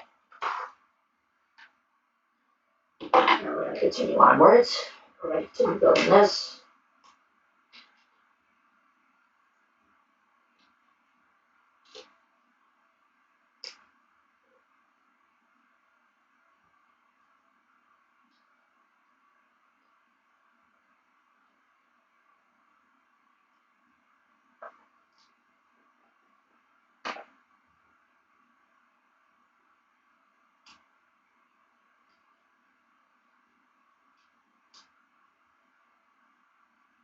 Okay. Moving along swiftly. So now we need to take some of these pieces here. Let's take them here.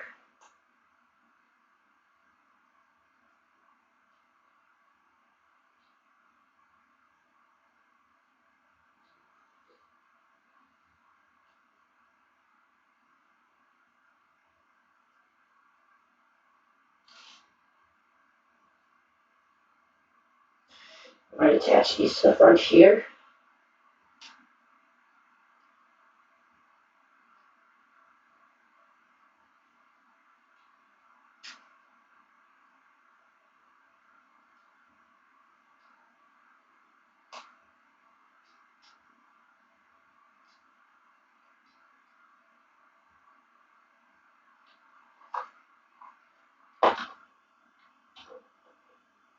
Okay, so you can see these bars on here now. That's for when the elevation. It's for hydraulics to help hold it up or hold it down. Just to let you know.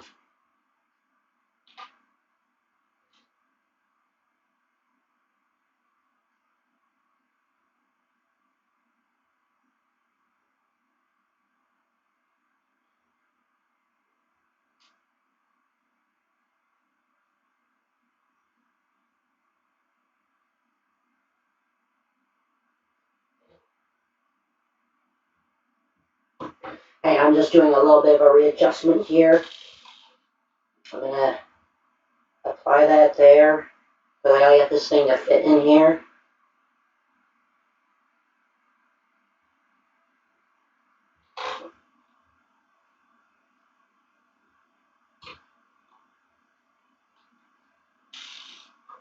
I know I said not to use your teeth, but just in a thing like that, it's just how it is because it's so small.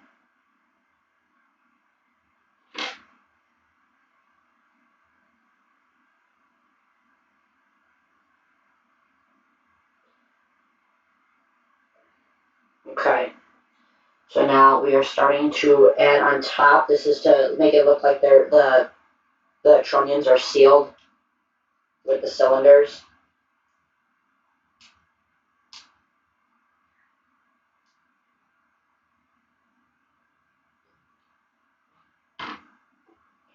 Alright, so that's how that is right there.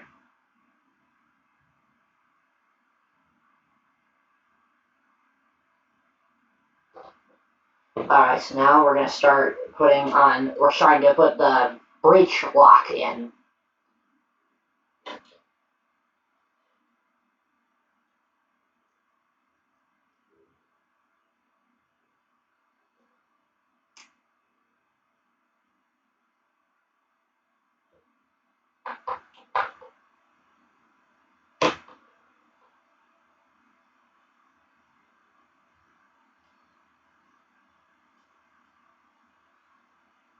Okay, so if you look right here, so this is the breech of the gun. If you watch closely, watch this little thing here. That's the breech right there. That's where the shell would go. In real life, it would be the shell and the bags of powder that would go behind it. You gotta realize the gun was so big, you couldn't just put in an entire shell with the powder in the same cartridge because it was too heavy. So basically, they'd lock up the breech like that, and then the gun would elevate and then fire. But we're still working on it, so bear with me.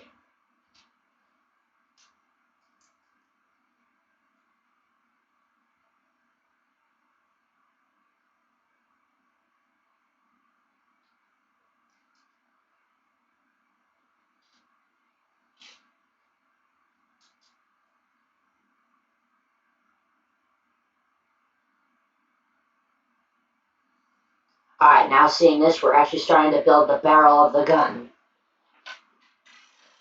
Let's do that.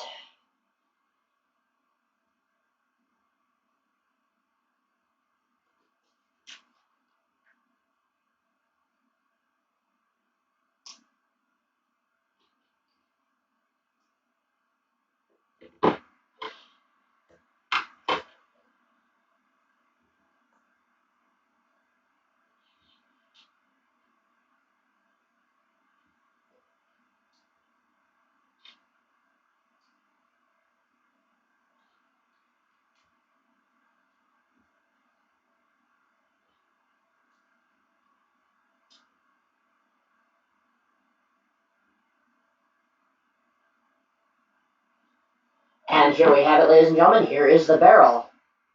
See, unlike the old one that I got, this one actually looks more like a 155mm cannon because of the size of the barrel. So what's going to happen with the old long tom that I have, I'm going to disassemble that, and I'm going to start incorporating that into some of the other kits that I have. That may sound a little bit strange, but that's how it is in the line of succession. So, now we move on. So now we're going to take the bottom assembly, and we're starting to put the wheels in now.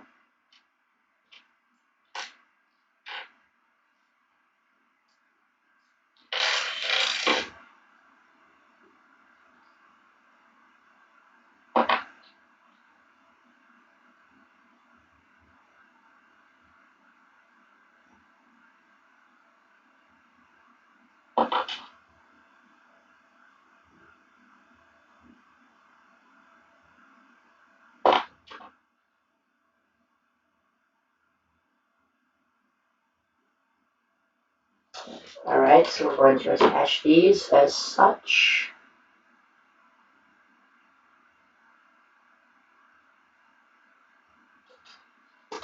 We're going to attach that there.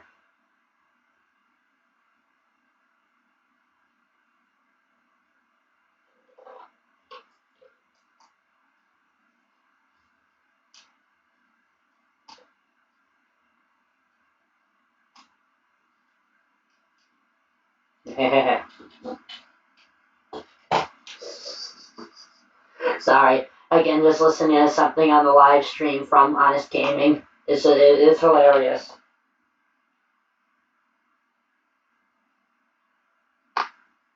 Wow. That wheel's pretty hard for that one.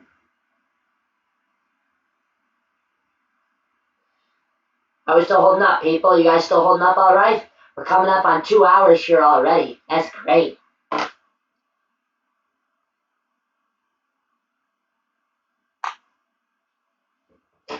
Now we're going to attach these on the front. Oh, I see what I did. Okay, so I actually did that wrong. I just need to fix that.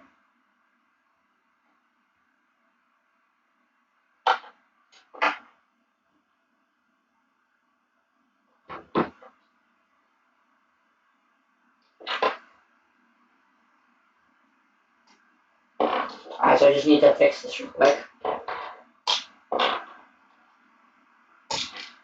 Oops.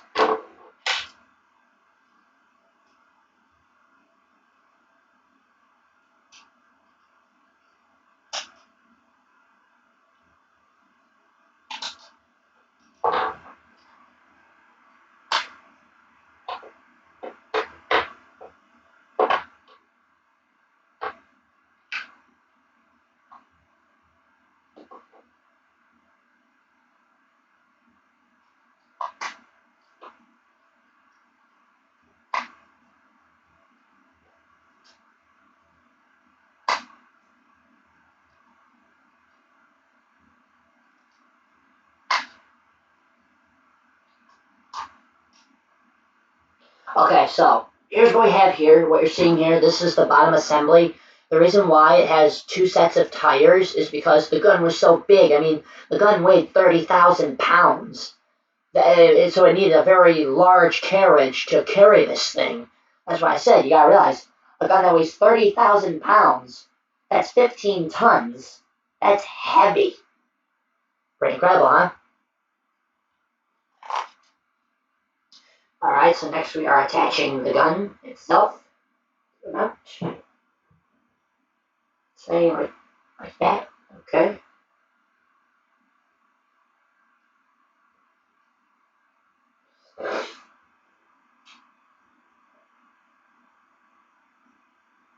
Alright, so here's what the thing on the front looks like being connected.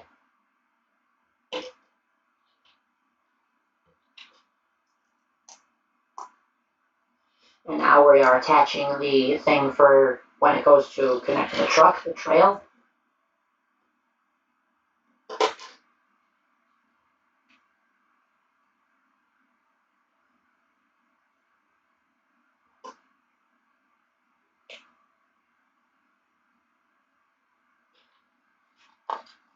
And here's the other thing, that's why it has these 2 other wheels, is because it has this separate thing, because, like I said, the gun is so freaking big, it needs to have a separate trail on that to hold that.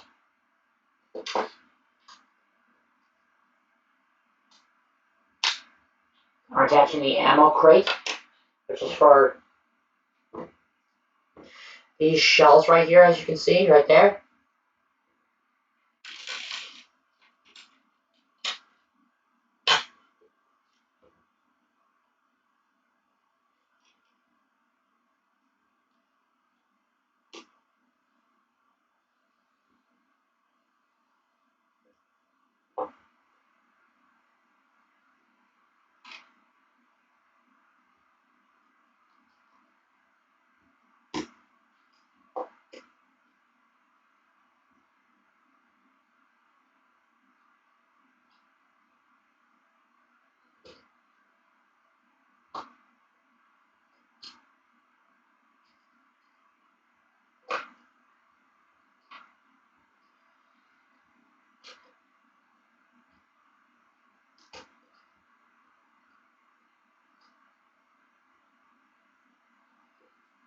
I'll give you just a second, just checking over everything.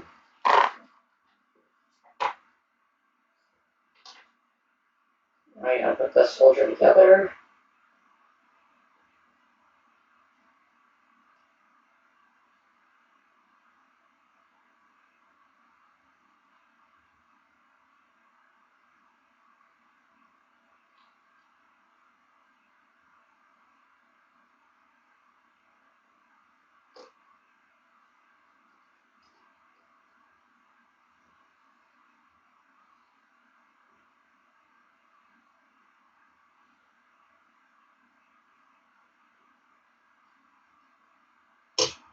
Darn it.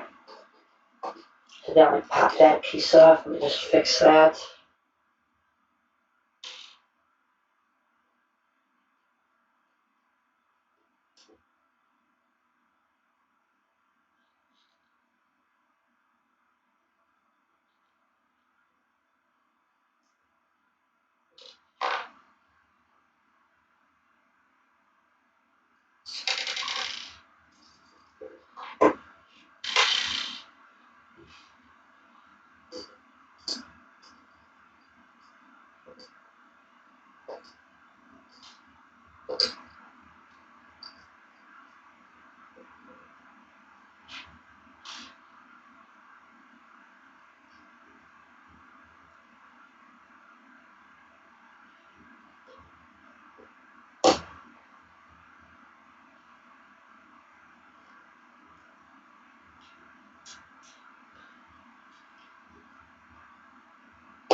Okay, ladies and gentlemen, put the extra pieces away. I give you the new Cobi 155mm gun M1 Long Tom. So I'll show you how this gun sets up like this. So I'm going to take the ammunition crate off. You take the little thing on the back here, which is the trail. You gotta be careful. You take the trails off it. It's a little bit tricky, but you'll get it eventually.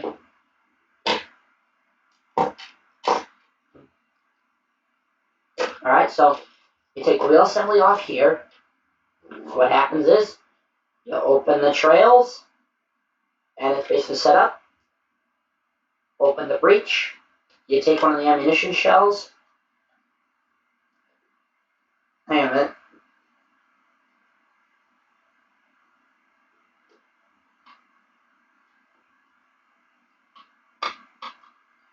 Okay, so it's basically just to be like an example.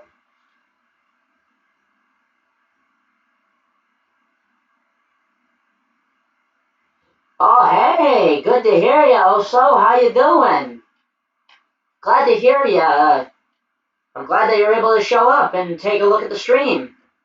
Let me know, Oso, what you think so far. So anyway, and this is basically what it is. Now, the way the breach of the Long Tom is it because also you'll remember from the D-Day reenactments, if you get up close to a Long Tom and you see it's got this breech lock mechanism which will close and then rotate. It's basically a rotating breech lock. With tanks, the separate thing is known as a sliding breech block. Also, you'll remember that from D-Day, because if you saw the 88mm gun, the block will drop straight down and the round will pop out. Well, with heavier artillery pieces, you couldn't necessarily do that because they're just too big. So anyway, with that being said, we're gonna connect this back up together. Put the ammunition crate back on. And we are going to move the long tongue out of the way.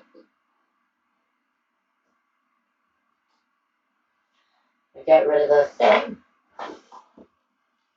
And now we're going to start with we're going to go on with the last kit that I got from Conneaut. So here we are. Ladies and gentlemen, I give you the Studebaker 2.5 ton deuce and a half 6x6 army truck.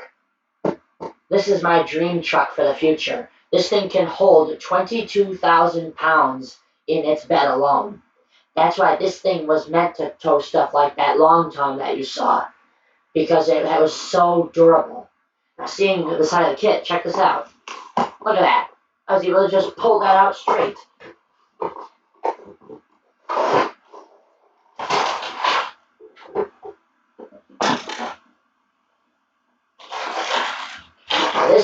Now here's the thing: as kits get bigger, there's one thing I can say is that with bigger kits, you're going to have at least 2 bags that are clearly marked. As you can see, there's number 2. I'm guessing bag number 1 is all this stuff, but this is how it is with bigger kits like this. So what we're going to do is we're going to, oh, see, it's even got another thing on the side there for the cars. Alright, so 1, 2, 3, 4, 5, 6, 7. Okay, 7 bags. So we use these 7 bags here to start constructing this.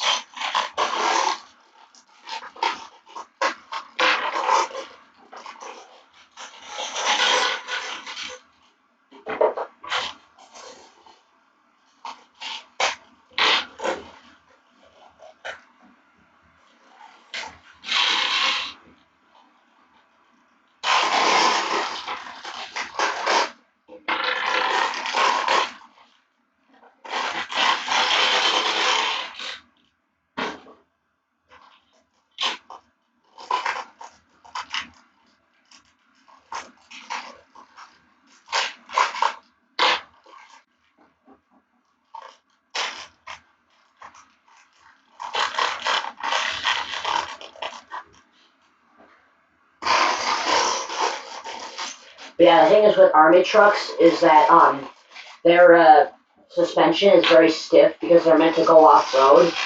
But it's not for the stuff like that. The suspension is so stiff because it has to handle such a heavy load. That's why I said, if you remember what I said, the Long Tom weighed 30,000 pounds. That thing weighed 15 freaking tons.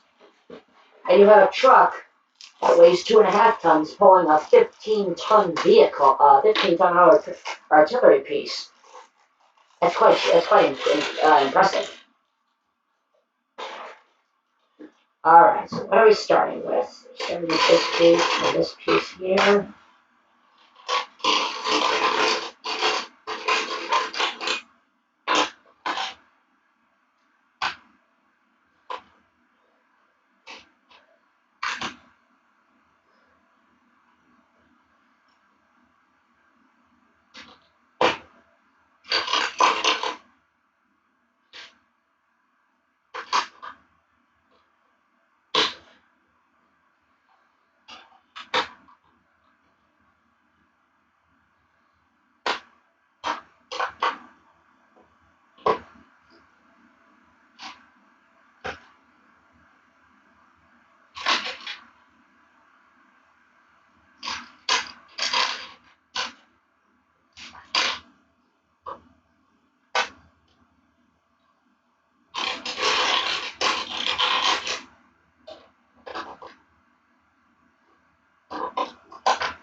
In case anybody is wondering why the base pieces for these kits are black, it's because they gotta basically come up with a. Sorry, just fixing my socks here. They have to come up with a base because they can't do it all in the regular colors. it's not necessarily, how'd you say it, applicable because they'd be using too much of the dye. You gotta remember, when they're doing a business like this, excuse me, because of the way business goes, it's just how things work.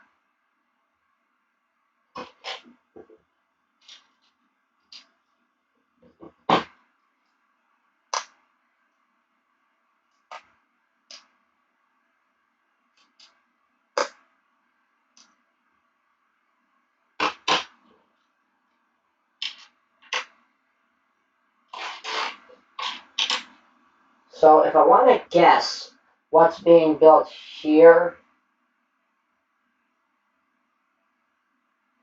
it could potentially be the backup of the suspension, potentially. So we'll see.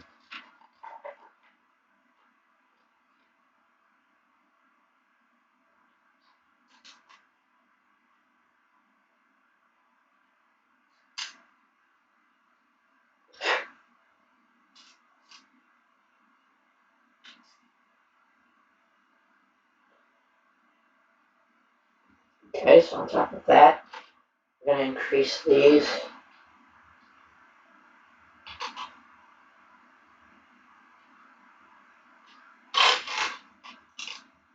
Oh, hang on, I gotta rewind that and hear that.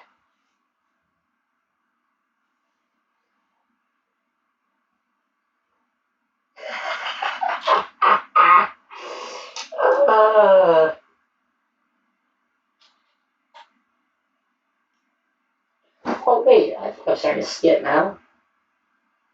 Yeah, I see. It's, right now is the bottom of the chassis.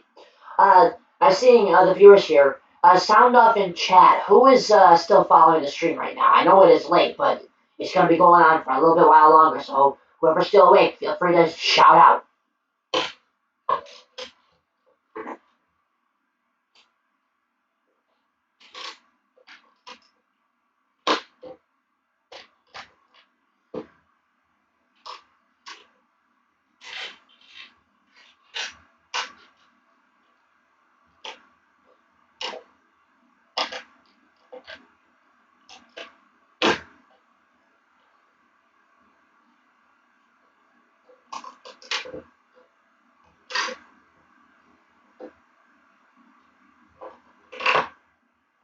Okay.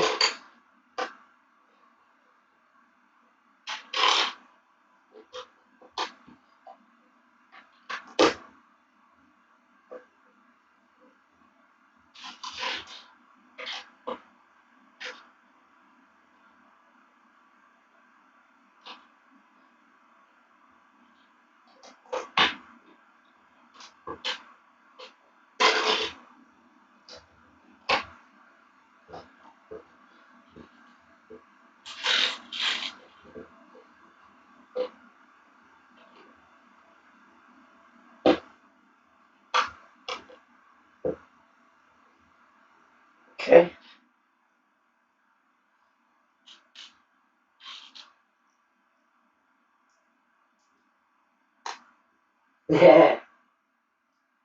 Whoever's still watching in chat, just remember, feel free to share with your friends. I know it's late, but I'm sure there are plenty of people up at this hour. And don't forget, it's a Friday night. Feel free to do what you want.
Okay?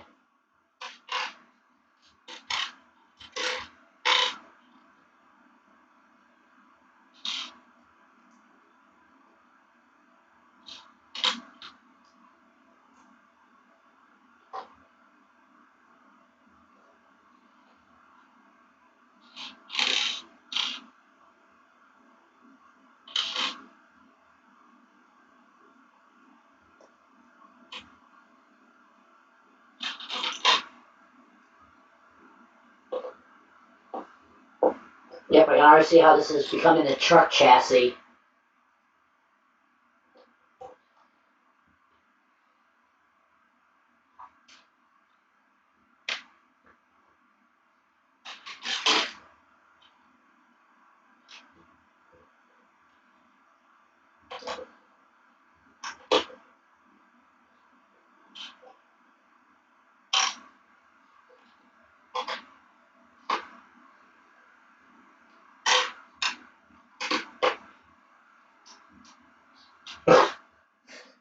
I'm sorry, just listening to this stuff again by Honest Gaming.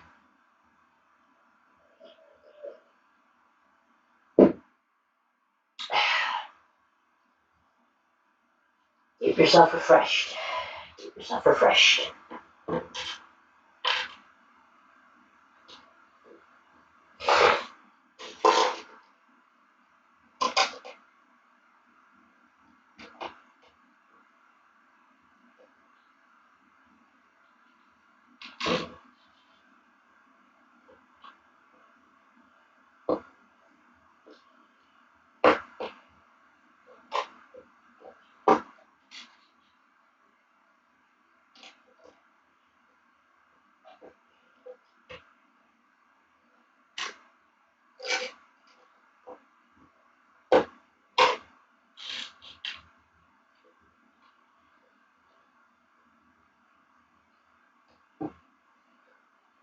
Ooh, working real good now. How's everybody doing? You doing just good? Let me know.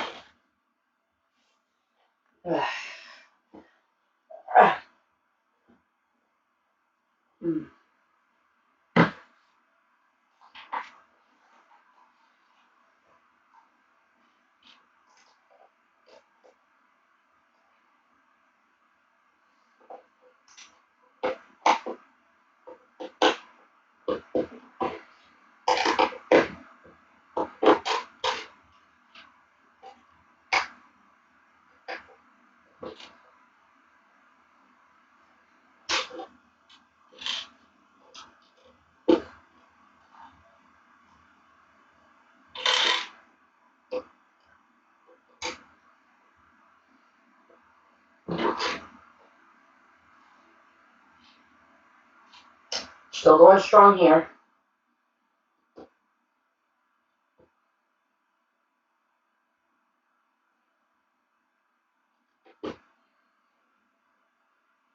Ooh, now we're starting to build the base for the bed now. So here, I'll show you how the chassis looks so far. See like that? There's the chassis right there.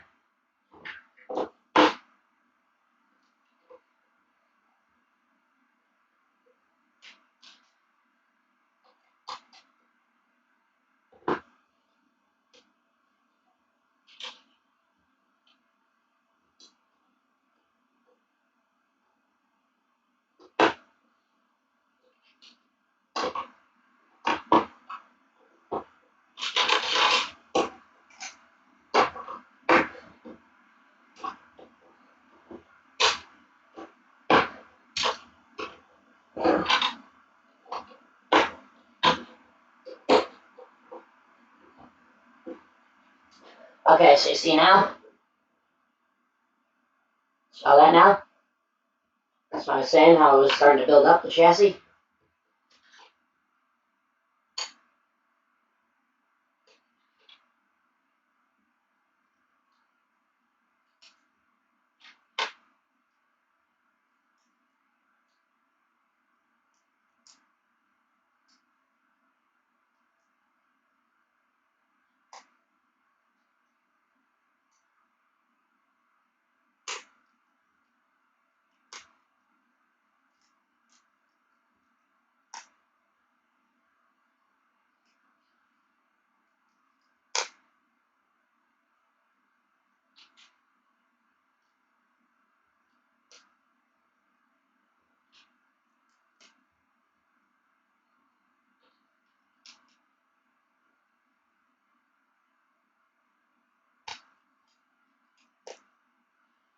So I dropped the removal. Oh yeah, I did drop the removal piece.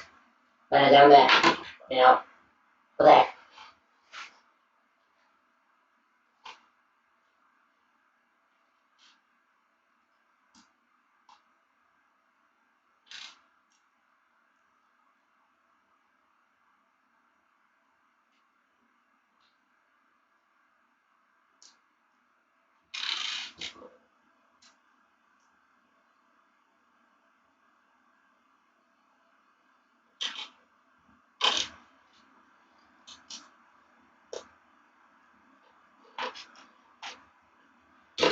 Okay, so that's the back. It's probably going to be, that's going to be where the tailgate goes. I'll show you in just a second once we get all this put together.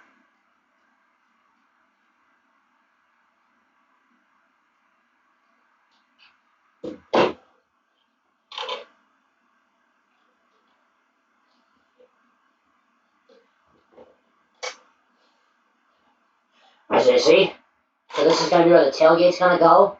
You have this little rugged clip right here. It's hard for you to see. You can see right there now. Those little clips there. That's going to be where the tailgate's going to go. It's going to clip onto there.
I got this piece.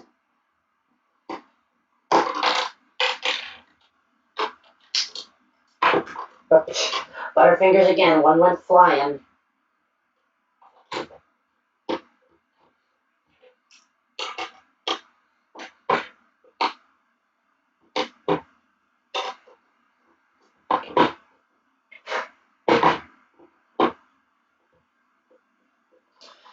Alright, so here's how it is so far, you see? And this is not even done with the first bags. You still gotta get to bag 2. So, like I said, building is a slow process, and you wanna make sure you have the patience for it.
Ooh, that's interesting. I was right about the tailgate thing.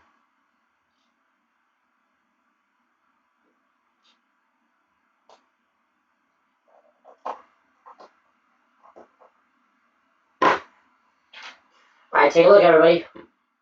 Watch right there. Ready? There it is. There's the tailgate. As you see, it's got the tail lights. Cool.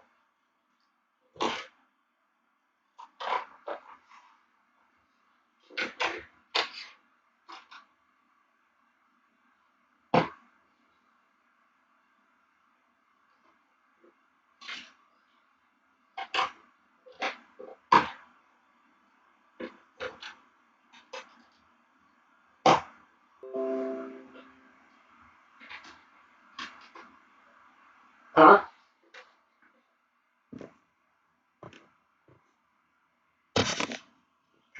refresh chat a little bit. Just run it through. Check it through. See if we missed anything.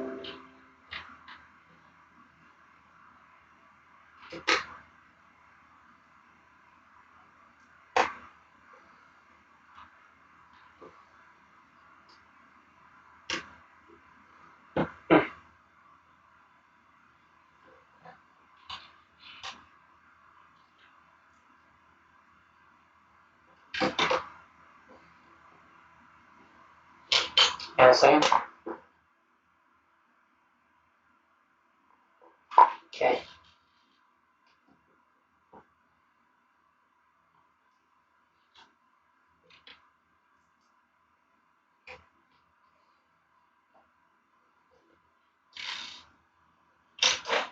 Hang on. Just need to get this thing off. Right there. Okay. Glad you're still here, Kate. Who else is still here? I see there's 2 viewers here. Who else is still here?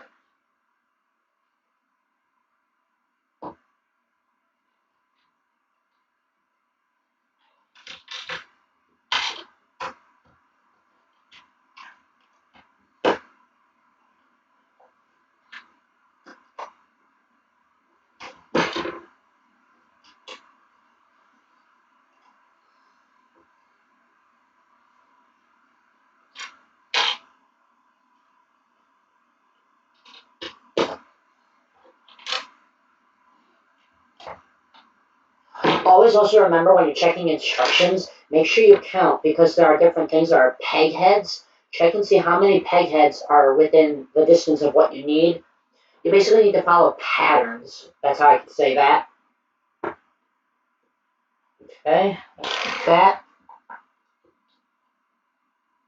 Okay, so we're going to take those extra pieces, get those out of the way. Now we're on to... Yeah, I'm sorry, Kate. I know it's, like I said, it's coming from my laptop, so that's kind of how it is. I'm sorry. That's just the way the thing's going. Give me just a second. Give me just a second. Give me just a sec. I want to check this. There. Okay. All good. All good. Okay.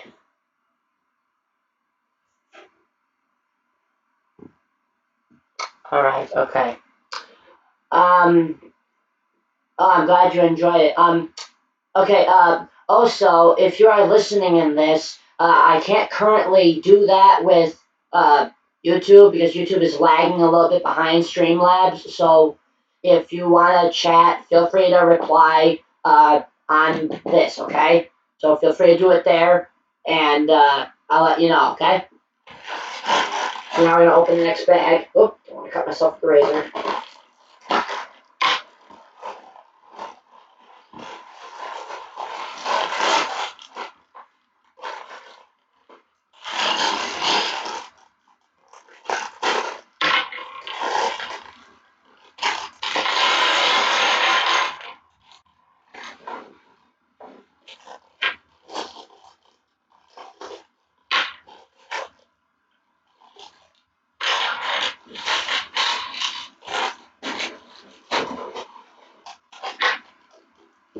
Easy going. Help yourself.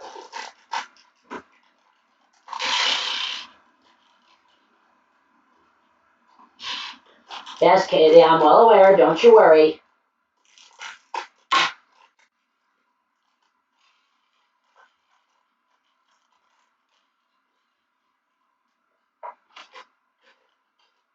Oh, I see.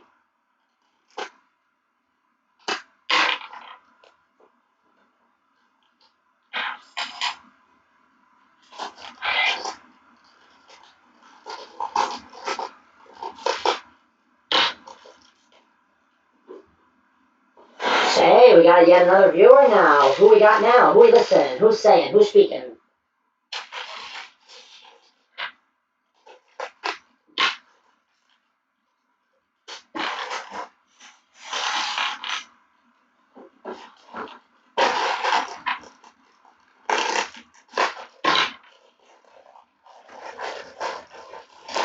Plus I got to cut the thing.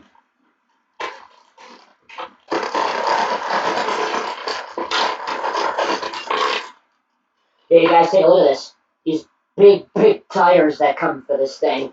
I told you this is a big truck. I think it has like I think it's like I think the tire rims are probably about 30 inches ish. Now, before we start building with bag two, I'll show you how the truck looks so far. So you can see it's starting to semi look like a truck. It's got the tailgate here, as you saw. You can see it's got the cab with the seats here. I know it's kind of hard to see because of the shadow, but that's the way the light in my room is set up. So yeah, you got this right here. That's a perfect thing, you know. Okay, so we're gonna continue on with building this, and we're gonna get on with bag two. So let's see what needs to be done. He's here.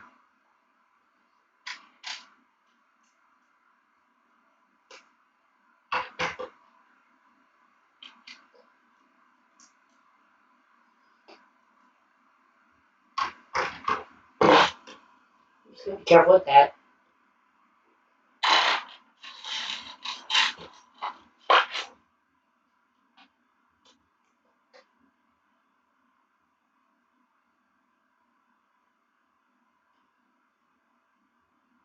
All right, whoops.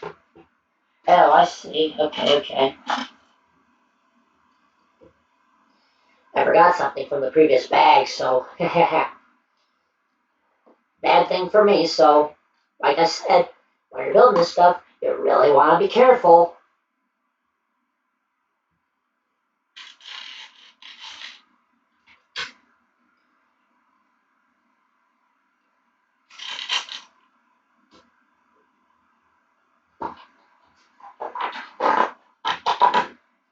Ah, sorry, just adjusting myself again. You guys like snacks? Because I gotta say, I think it's time for a snack right now. It's good thing I got this here. Got myself some little Pop Tarts here. Comes in handy at times like this, you know. All right. Now here's a question. Before I show anything, can anybody take a guess at what kind of Pop Tarts I'm about to eat? Take it. Everybody, post their guesses in chat and tell me which kind of Pop Tart you think I'm gonna be having, and I'll let you know if anybody's correct.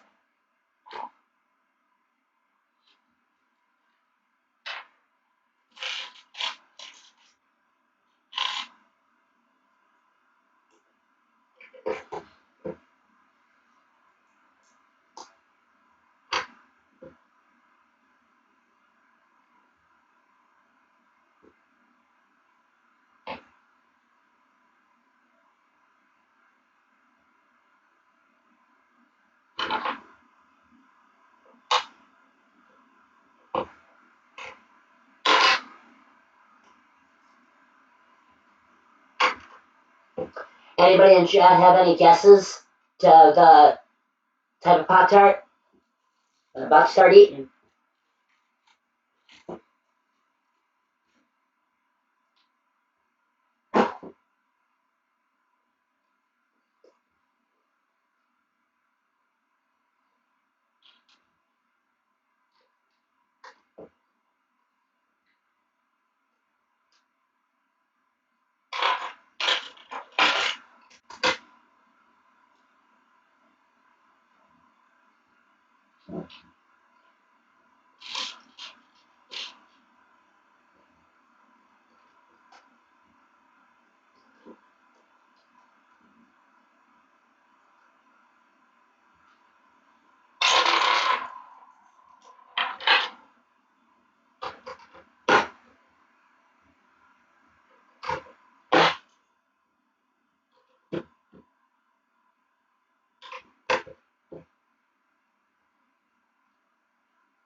All right, now we're gonna have the doors on the side of the cab here.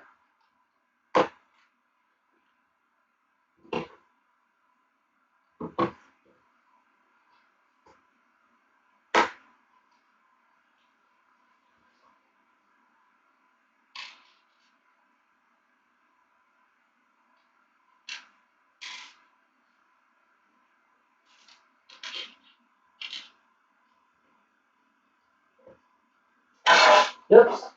Sorry, I hit the little spare parts bin again.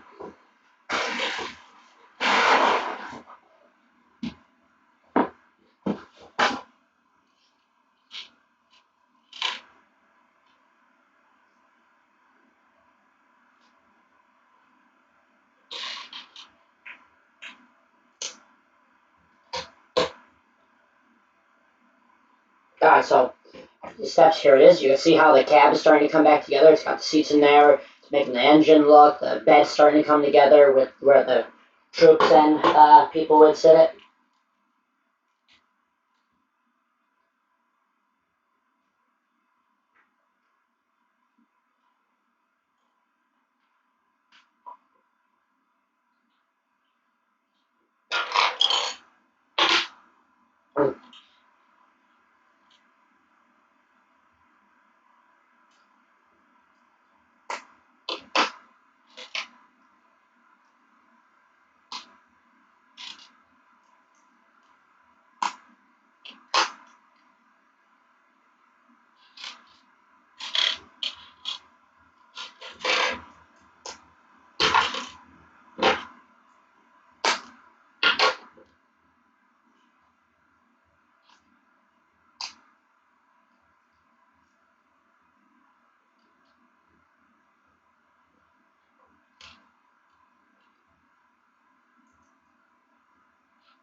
Okay, so now with the now we're starting to build up the sides of the truck. We're starting to build up the sides of the bed. And again, like I said, like these things had tall, wide beds to haul a lot of cargo. Like you can see, they'd haul. I've seen some pictures. They'll even haul entire heavy machine guns in the back of it. Believe it or not. One thing is, I think it's like a protection thing, but I mean that's kind of how something like that is.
Excuse me.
I just want to check something real quick.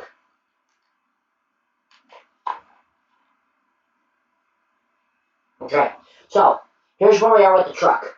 So you see here, huh? Frozen video. That's strange. So here it is. This is what I said. Like, see how it's got the bed there. It's got the thing up the side. This is basically where people would sit in the back of this truck. That's pretty uncomfortable for bouncing all over the place, believe it or not. So I'm hearing. Hang on, let me just take a look at this. See.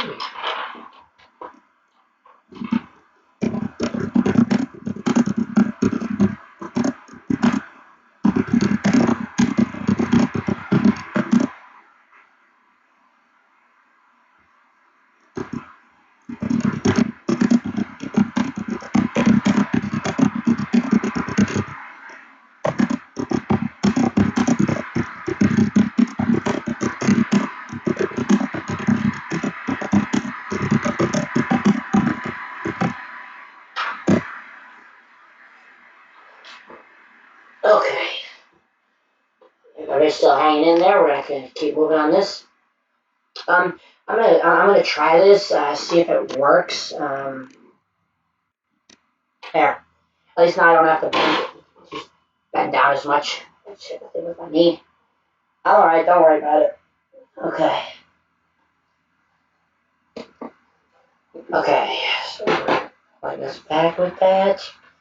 Try attaching on the front there.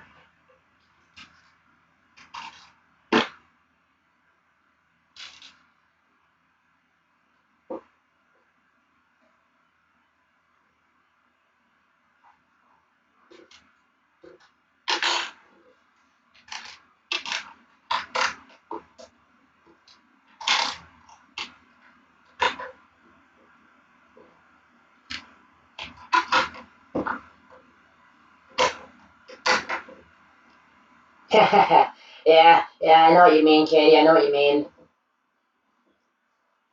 Okay, so now we're adding the steering wheel to the cab now. Now, where's the thing it's saying? Where? Oh, I see. Okay, I just did something. I need to get that out of there.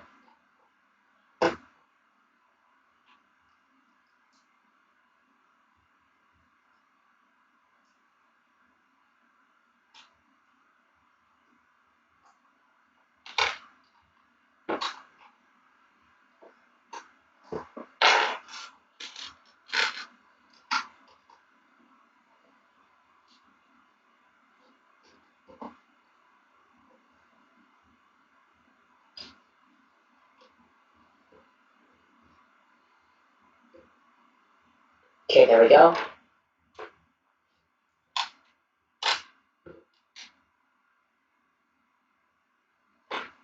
Alright, I was showing the grading there. Let's just see this. Okay, they're running on the bottom of that for the engine.